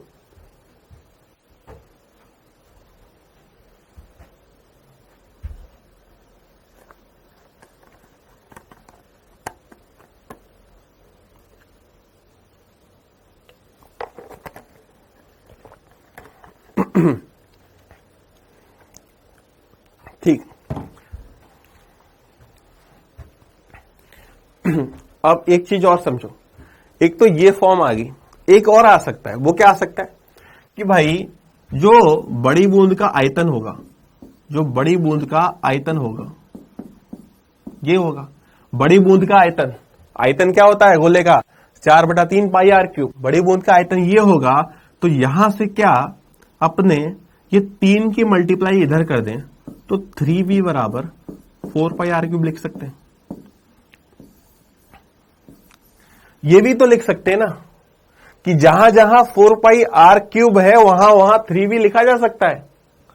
तो क्या कर सकते हैं, एक और बन सकता है, ये जो 4 पाई आर क्यूब लिखा है इसकी जगह क्या लिख सकते हो, 3v।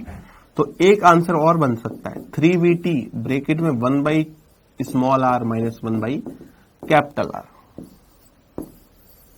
तो देखो ये 2 फॉर्म हो सकती हैं, ये 2 फॉर्म हो सकती है। और ये जो नीचे वाली है ये AIPMT में पूछी गई थी। बता पाएंगे क्या? तो अगर अब सवाल आ जाए तो बिना सॉल्व किए सीधे लगा दोगे। ये समझ में आया ना कैसे किया मैंने? ये सीधा टिक कर सकते हो अब। तो ये दोनों फॉर्म बेटा तुम लोगों को याद रखनी है। ये सीधा टिक कर सकते हो क्या?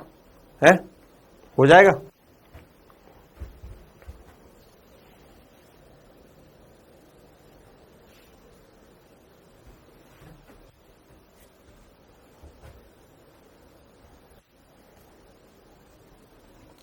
ठीक। देखो ये मैंने लिखा हुआ है यहां पे, ये अनुपात अपने को याद रखना है, ये तुम याद रखना, ठीक है। बड़ी बूंद का क्षेत्रफल इसको याद रखना, ये मैंने लिखा हुआ है। छोटी बूंद का क्षेत्रफल इसको याद रखना, ये लिखा हुआ है। और ये ज्यादा होता है, ये भी याद रखना, ये ज्यादा होता है, ठीक है। वर्ग डन का फॉर्मूला जो सवालों में काम आएगा वो याद रखना। ये दोनों किस में काम आएंगे? ये काम आएंगे थ्योरी में। सही है क्या? इतनी चीज सही है? इतनी चीज ठीक है क्या?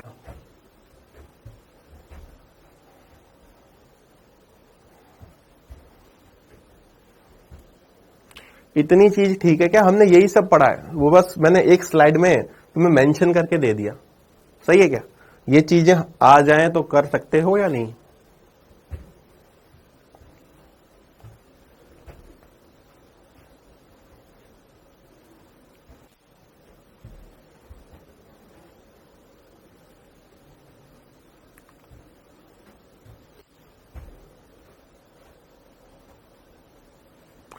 मैं नीचे वाली लाइन बता दूंगा, पहले जहां तक मैंने ये बताया इसको बताओ, यहां तक समझ में आया क्या? इसमें कोई दिक्कत है? मैं बताऊंगा नीचे वाली लाइन भी जो भी है, ठीक। अब देखो एक चीज है जो अपने मतलब की नहीं है, मैं बता रहा हूं। अरे मैं बोल रहा हूं ना यार, मैं समझाऊंगा ना, मैं बोल रहा हूं, मैं समझाऊंगा।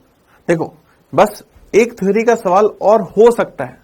अब देखो उसकी डिटेल में नहीं जा रहा है, एक थ्योरी का सवाल और हो सकता है, मैं उसकी डिटेलिंग में नहीं जा रहा, क्योंकि उसको अगर डिटेल में जाएंगे तो अपना टाइम खराब करेंगे। कभी तुमसे ऐसा पूछा जाए कि बड़ी बूंद से छोटी बूंदें बनी हैं या छोटी बूंद से बड़ी बूंदें बनी हैं, तो इस जो प्रोसेस है, इस प्रक्रम में ताप में परिवर्तन बताओ। क्या? ताप में परिवर्तन।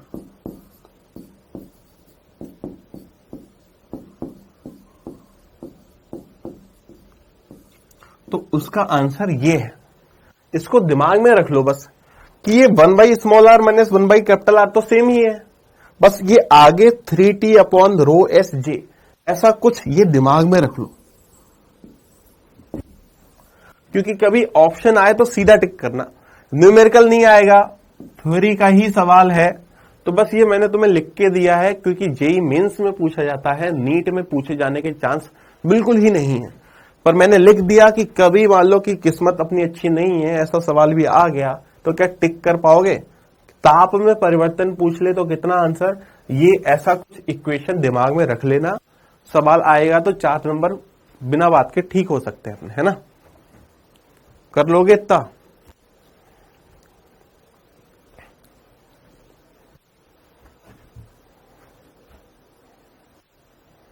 कर लोगे इतना? ठीक। अब देखो,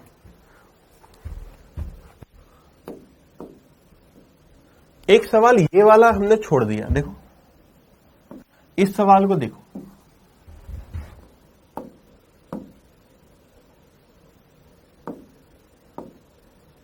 ये जो सेकंड नंबर का सवाल है इसको पढ़ो। ये सेकंड नंबर का सवाल है बेटा, जे यहां पे रूपांतरण गुणांक होता है। तुमने अगर थर्मोडायनेमिक्स पढ़ी हो तो पढ़ा होगा, कैलोरी को जूल में बदलने के लिए 4.2 से मल्टीप्लाई करते हैं, वो जे वहां पे है, वो जे है, ठीक है? नहीं बेटा, जो लास्ट वाली 3 इक्वेशन है उन पे कोई न्यूमेरिकल नहीं बनता। जितने न्यूमेरिकल हो सकते हैं मैं तुम्हें उससे ज्यादा ही करा रहा हूं, है ना? न्यूमेरिकल की चिंता मत करो, मैंने तुम्हें अपने नोट्स में जितने न्यूमेरिकल करा दिए, तुम बस वही कर लो। तुम्हें अलग से कुछ नहीं करना, कुछ भी नहीं करना, अलग से कुछ भी मत करो। मैं जो टॉपिक पढ़ाऊं उसमें मैंने जो सवाल कराए तुम सिर्फ उतने लगा लो, उन्हीं में से आ जाएगा, कुछ नया नहीं आएगा।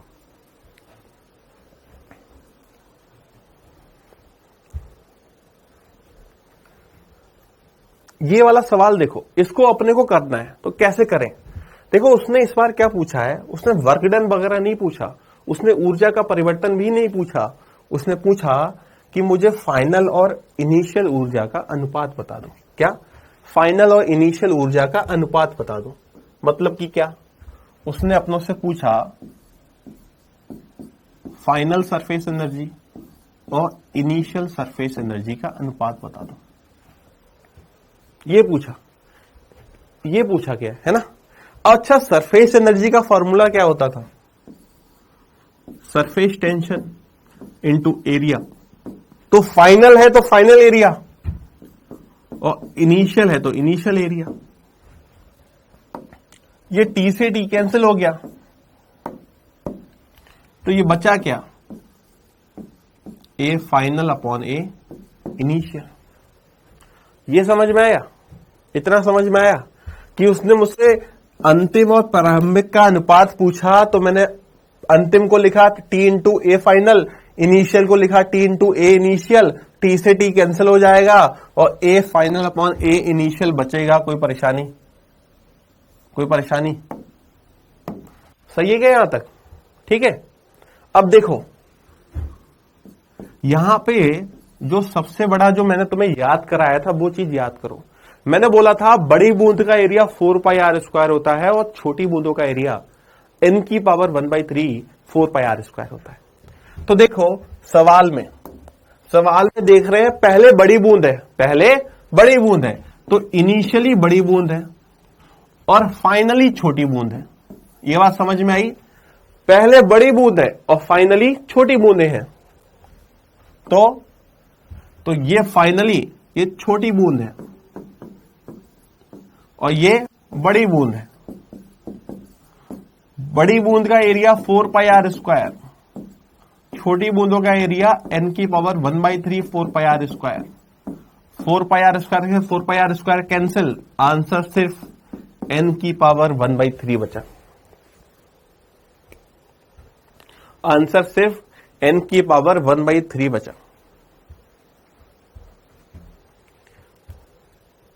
और n की वैल्यू 1000 और 1000 की पावर 1/3 तो 10। 1000 की पावर 1/3 कितना? 10।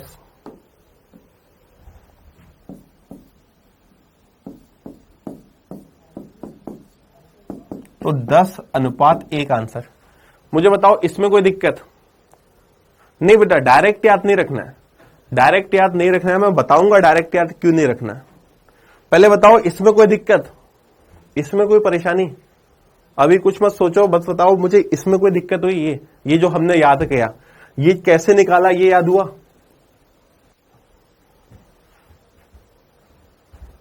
देखो मैंने क्या बोला कि अंतिम और इनिशियल ऊर्जा का अनुपात बताना था। ऊर्जा होती है surface tension into surface area, T से T cancel, final upon initial बचा। तो इतना याद रख सकते हो कि फाइनल अपॉन इनिशियल पूछे तो area final upon area initial आएगा, और इनिशियल अपॉन फाइनल पूछे तो इनिशियल अपॉन फाइनल आएगा।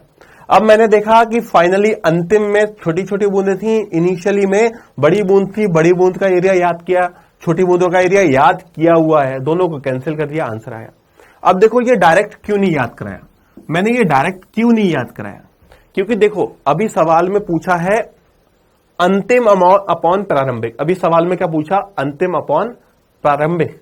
अगर सवाल उल्टा हो जाता, प्रारंभिक अपॉन अंतिम का अनुपात पूछ लिया जाता, तो अगर सवाल उल्टा हो जाता, प्रारंभिक अपॉन अंतिम पूछ लिया जाता, तो ये बदल जाता ना, ये हो जाता n की पावर 1 अपॉन n की पावर 1/3। क्या हो जाता? 1 अपॉन n की पावर 1/3। तो सवाल गलत हो जाता। तो कोई फॉर्मूला याद मत करो, कोई भी फॉर्मूला याद मत करो। तुम तो क्या याद रखो कि भाई बड़ी बूंदे और छोटी बूंदे याद रखो। क्या याद रखो? बड़ी बूंदे और छोटी बूंदे। छोटी बूंदों के एरिया में n की पावर 1/3 आता है, तो जहां छोटी बूंदे होंगी, अगर ऊपर छोटी बूंदे हैं तो ऊपर रख दो n की पावर 1/3, और नीचे छोटी बूंदे हैं तो नीचे लगा दो n की पावर 1/3। समझ में आ रही मेरी बात? तुम कुछ भी मत याद रखो, तुम बड़ी और छोटी बूंद याद रखो। अगर छोटी बूंदे ऊपर हैं तो ऊपर आएगा n की पावर 1/3, और छोटी बूंदे नीचे हैं तो n की पावर 1/3 नीचे आएगा। ये बात नहीं समझ में आ रही? समझ में आ रही है बात? कोई फॉर्मूला कोई याद नहीं रखना है, बस क्या याद रखना है? छोटी बूंदे क्या है, जहां भी छोटी बूंदे होंगी ऊपर है तो ऊपर लगा दूंगा n की पावर 1/3, और नीचे है तो नीचे लगा दूंगा n की पावर 1/3। सही है क्या?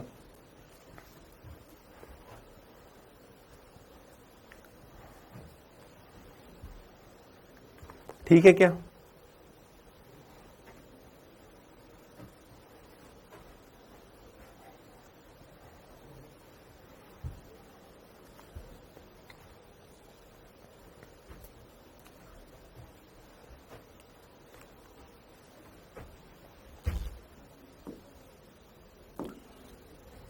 देखो अपना नया टॉपिक है, मैं फॉर्मूले बता रहा हूं, ध्यान से सुनो। फॉर्मूले हैं, आसान टॉपिक है, अच्छा टॉपिक है, इंपॉर्टेंट है। अगला जो टॉपिक है वो है दाब आधिक्य। अगला जो टॉपिक है दाब आधिक्य। किसी के थोड़े बहुत जो भी डाउट होंगे, मैं जब क्लास एंड करूंगा तो मैं पूछूंगा, तो बाकी लोग चले जाएंगे, जिनके डाउट होंगे वो रहेंगे तो हम बता देंगे। ठीक है? ऐसे क्या होगा कि भाई जो बच्चे जिनका डाउट नहीं है उनका टाइम खराब होता है, वो अच्छी बात नहीं है। ठीक है? तो अभी अगला टॉपिक स्टार्ट करते हैं। जो भी तुम्हारा छोटा मोटा डाउट होगा मैं टाइम दूंगा तो मैं 10 मिनट बाद उसको फिर देख लेंगे। ठीक है?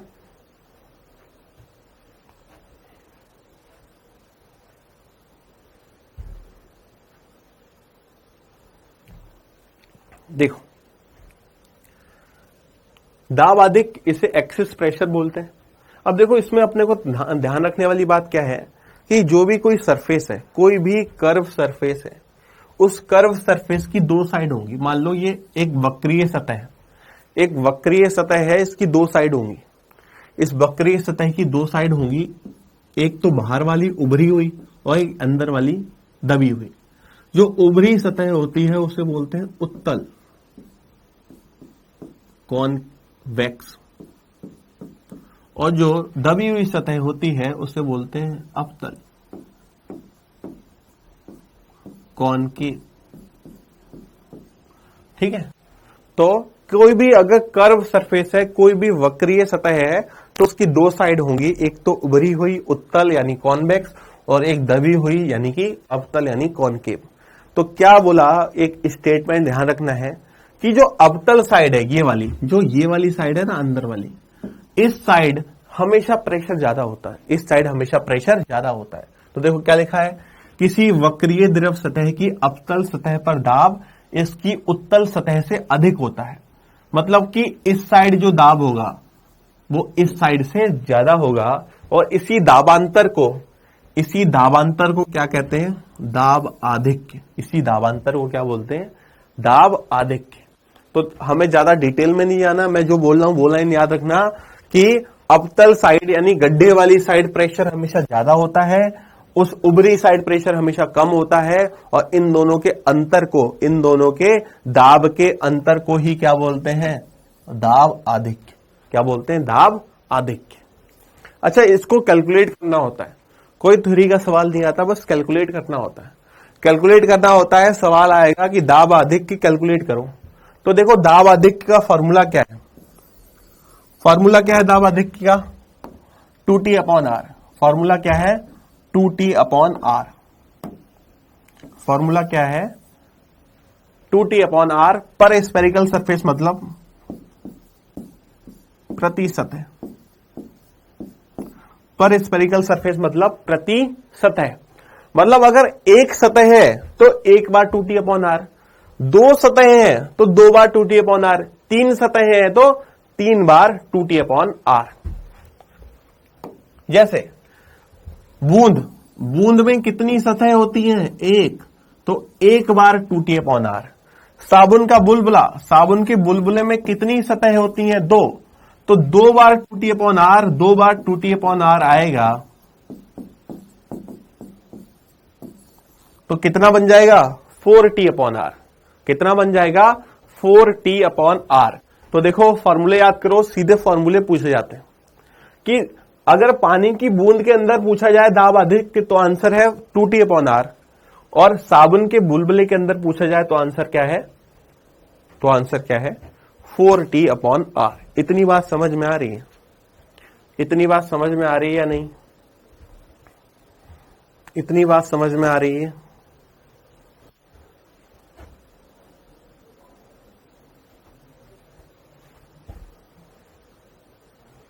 अब देखो इस चीज को दोबारा समझो।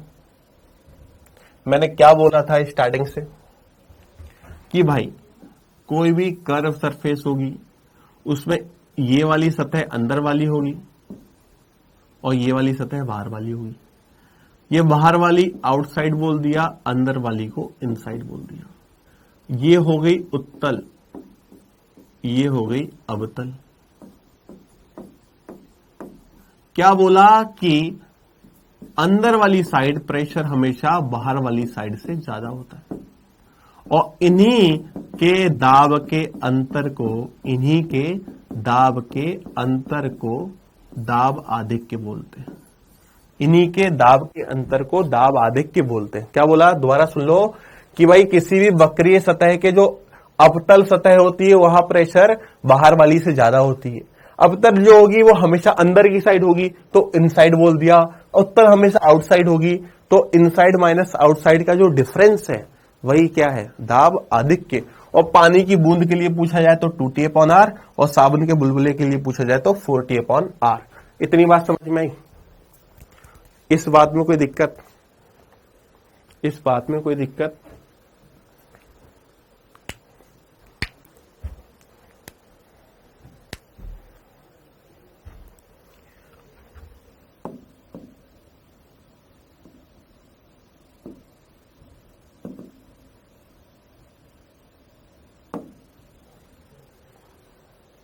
अब देखो, अगर यहां ध्यान से अपने लोग देखें तो देखो यहां पे जो एक्सिस प्रेशर है, यहां पे जो प्रेशर है वो आर के इनवर्सली प्रोपोर्शनल है क्या? यहां पे भी जो प्रेशर है वो आर के इनवर्सली प्रोपोर्शनल है क्या? तो ऐसा बोल सकते हो कि जो एक्सिस प्रेशर होता है वो आर के इनवर्सली प्रोपोर्शनल होता है। जो एक्सिस प्रेशर होता है वो आर के इनवर्सली प्रोपोर्शनल होता है। तो आप लोगों को दो बातें याद रखनी है कि इनसाइड माइनस आउटसाइड का जो डिफरेंस होता है उसी को अपने क्या बोलते हैं? Axis pressure. और जो एक्सिस प्रेशर होता है पानी की बूंद के लिए 2T अपॉन आर होता है, साबुन के बुलबुले के लिए 4T अपॉन आर होता है। रिलेशन पूछे तो पी एक्सिस प्रोपोर्शनल होता है 1/r। पी एक्सिस प्रोपोर्शनल होता है 1/r। पी एक्सिस होता है 1/r। अब यहां से देखो 1/r से क्या पता चला कि अगर r कम होगा तो प्रेशर ज्यादा होगा। यहां से क्या पता चला? ये व्युत्क्रमानुपाती रिलेशन है, इनवर्सली प्रोपोर्शनल का रिलेशन है। मतलब r अगर कम तो p ज्यादा, मतलब छोटा बुलबुला होगा तो प्रेशर ज्यादा होगा। मतलब छोटा बुलबुला होगा तो प्रेशर ज्यादा होगा। तो देखो ये थ्योरी का सवाल बन सकता है कि दो बुलबुले हैं, एक का साइज छोटा है, तो प्रेशर किसके अंदर ज्यादा होगा? तो प्रेशर किसके अंदर ज्यादा होगा? तो जिसका रेडियस कम होगा, छोटा वाला, छोटे वाले के अंदर प्रेशर ज्यादा होगा। तो ये थ्योरी का सवाल समझ में आ रहा है तुम्हें कि जिसकी रेडियस कम उसका प्रेशर, उसके अंदर प्रेशर ज्यादा, जिसकी रेडियस कम उसके अंदर प्रेशर ज्यादा।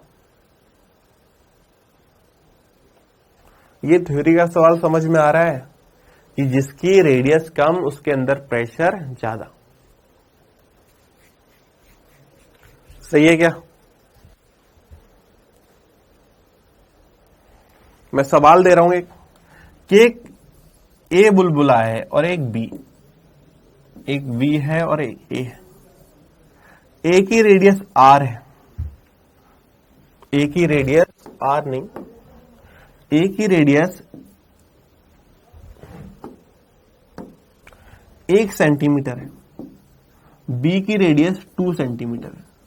मुझे बताओ ए और बी में से किस में प्रेशर ज्यादा होगा? मुझे बताओ ए और बी में से किस में प्रेशर ज्यादा होगा? अरे पढ़ाई कर लो यार तुम लोग, क्या कमेंट में बातचीत मत किया करो, पढ़ाई करो, है ना। बातचीत से भला नहीं होगा, पढ़ाई कर लोगे कुछ बन जाओगे तभी भला होगा। पैसा कमाओ, सीखो पैसा कमाना, ये फालतू बातें मत करो केवल। आपस में बात करने की जरूरत क्या है यार? बताओ इसका आंसर। ए और बी में किसका प्रेशर ज्यादा होगा?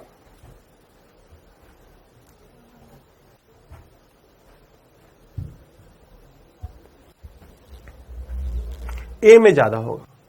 ए में ज्यादा क्यों होगा? क्योंकि ए की रेडियस कम है, ए की रेडियस कम है तो ए का प्रेशर ज्यादा होगा। तो ऐसे सवाल अपने बना सकते हैं, ठीक है। आगे एक सवाल करेंगे उसमें मैं पूछूंगा ये चीज तुमसे, ठीक है। तो अपने को एक तो ये याद रखना है, एक ये याद रखना है, और एक इस तरह का कोई क्वेश्चन आ जाए उसको याद रखना है, ठीक है। आगे बढ़ते, बस एक सवाल करा रहा हूं, उसके बाद मैं तुम्हें जानने दूंगा, जिनके डाउट होंगे वो पूछ लेना बस, है ना। देखो एक सवाल है, बहुत आसान सा सवाल है, यहां से अगर आएगा तो देखो, बोला एक बूंद के अंदर दाब अधिक दूसरी बूंद के दाब अधिक से 3 गुना है, तो उनकी त्रिज्याओं का अनुपात बताना है। किसका अनुपात बताना है? त्रिज्याओं का अनुपात बताना है। देखो मेरे को दाब आधिक्य और त्रिज्या में एक ही रिलेशन पता है, इस रिलेशन के अलावा कुछ पता है क्या? इसके अलावा कुछ पता है क्या? मुझे बस यही पता है ना, मुझे बस इसी रिलेशन के बारे में पता है और कुछ भी नहीं पता। मुझे त्रिज्याओं का अनुपात बताना है, यानी मुझे R1/R2 बताना है। तो बेटा देख, ये इनवर्स का रिलेशन है, तो मैंने ऊपर R1 लिखा है तो यहां ऊपर P2 आएगा और नीचे P1 आएगा। नहीं समझ में आई ये बात कि ये इनवर्स का रिलेशन है? तो 1/2 लिखा तो 2/1 आएगा, 2/1 लिखता तो 1/2 आता।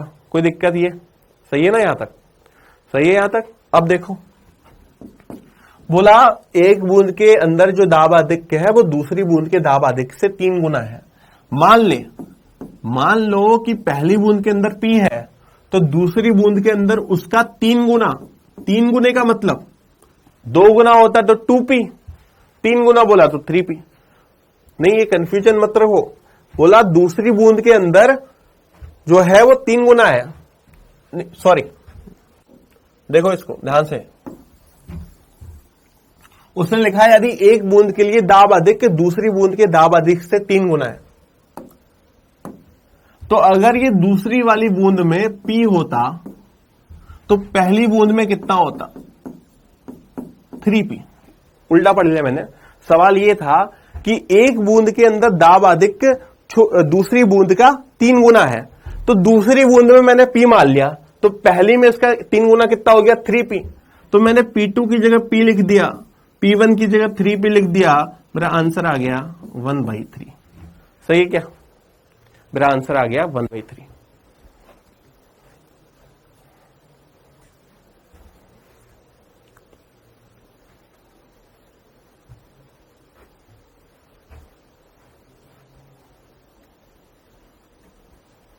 सही है क्या? यहां तक ठीक है क्या बेटा? यहां तक सही है क्या? यहां तक कोई परेशानी?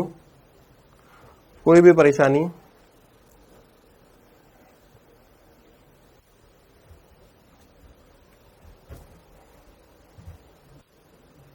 ठीक है यहां तक?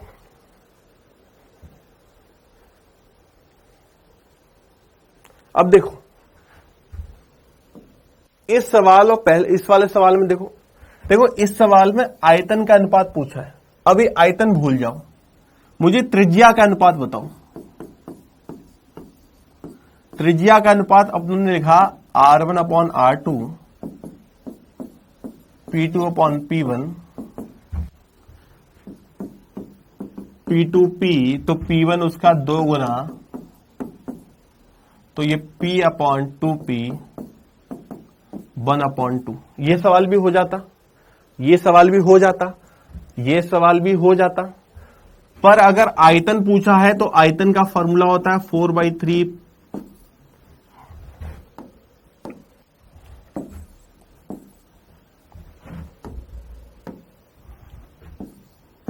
पाई R3, B प्रोपोर्शनल R3 आ गया।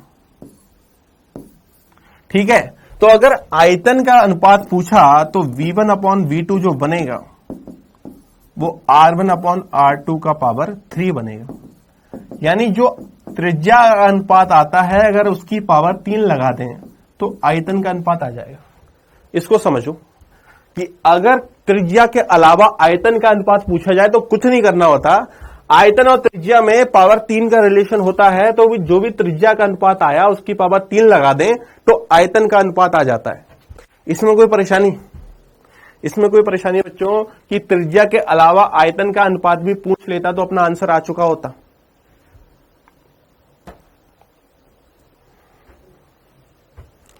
आयतन का अनुपात निकालना आया, तो आयतन का अनुपात निकालने के लिए अपने को क्या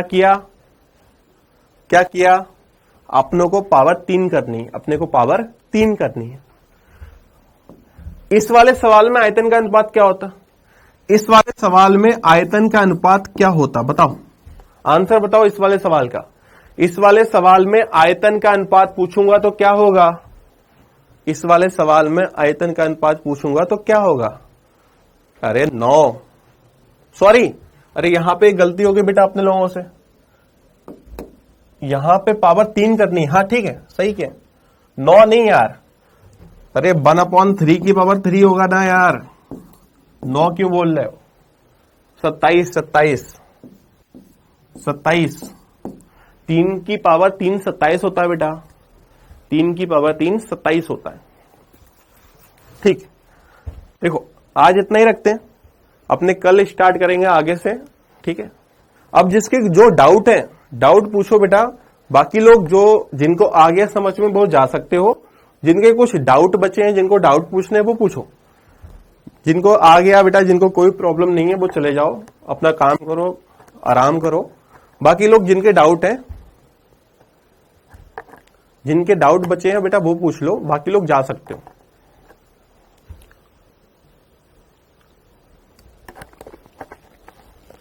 हाँ बेटा, मैं स्लाइड का आज बोल के जाऊंगा, कल वाला आज वाला जो भी है मैं बोल दूंगा।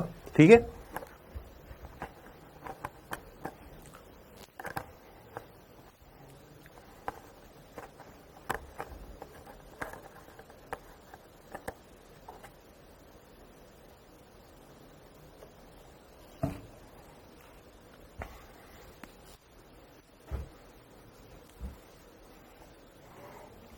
बेटा 2 लेक्चर और लगेंगे।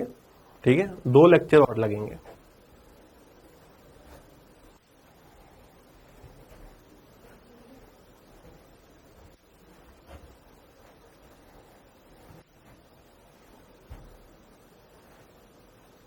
बेटा मेरा नाम क्या है, उससे क्या करना है तुम्हें, कोई फर्क नहीं पड़ता।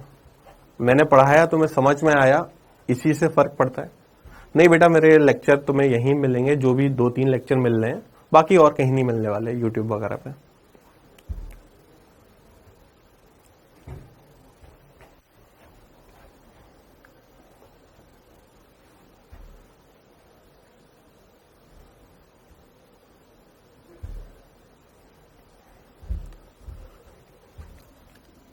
देखो जिसको ये 3 गुना वाला समझ नहीं आया वो इस पे देखो कि भाई उसने बोला कि एक बूंद के लिए दाब अधिक, दूसरी बूंद के दाब अधिक से 3 गुना है। मतलब जो पहली बूंद में दाब अधिक है, दाब है, तो दूसरी बूंद का 3 गुना है। ठीक है, दूसरी बूंद का 3 गुना है, तो मैंने दूसरी बूंद में कितना माना, P, तो पहले में उसका 3 गुना कितना मानना पड़ेगा, 3P। समझ में आ रहा है? बोला पहली बूंद के अंदर दाब अधिक के दूसरी बूंद के का 3 गुना है, तो दूसरी में P, तो पहले में कितना होगा, 3P हो जाएगा बेटा। नहीं बेटा, मेरे लेक्चर यहीं मिलेंगे, यूट्यूब वगैरह पे नहीं मिलेंगे, कुछ भी नहीं मिलेगा यूट्यूब पे। ठीक है, जो भी 3-4 लेक्चर में पढ़ाऊंगा वो आप लोगों को यहां पे ही मिलेंगे, बाकी जगह नहीं मिलेंगे कुछ भी।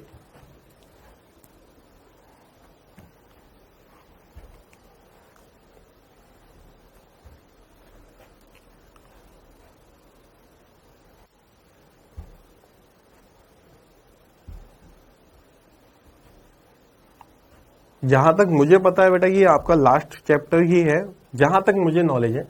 मुझे डिटेल में नहीं पता, पर मुझे जितना पता है या मुझे जितना बताया गया है कि शायद लास्ट है, बाकी मैं कंफर्म करके बताऊंगा आप लोगों को।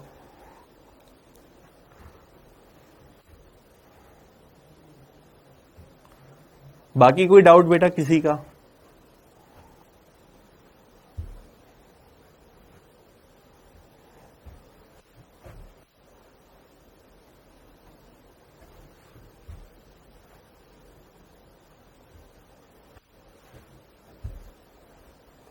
बेटा जब भी लास्ट क्लास होगी तो मैं आपको बताऊंगा शॉर्ट नोट्स कैसे बनाने हैं।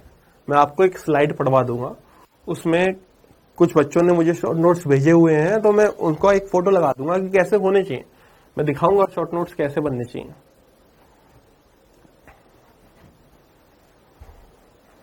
बेटा मुझे बैच की कोई डिटेलिंग नहीं पता, आरंभ 1 आरंभ 2 मुझे ऐसा कुछ पता नहीं है। ठीक है ना, मुझे ज्यादा नॉलेज नहीं इस बारे में।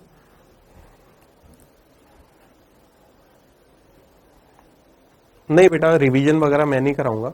ठीक है,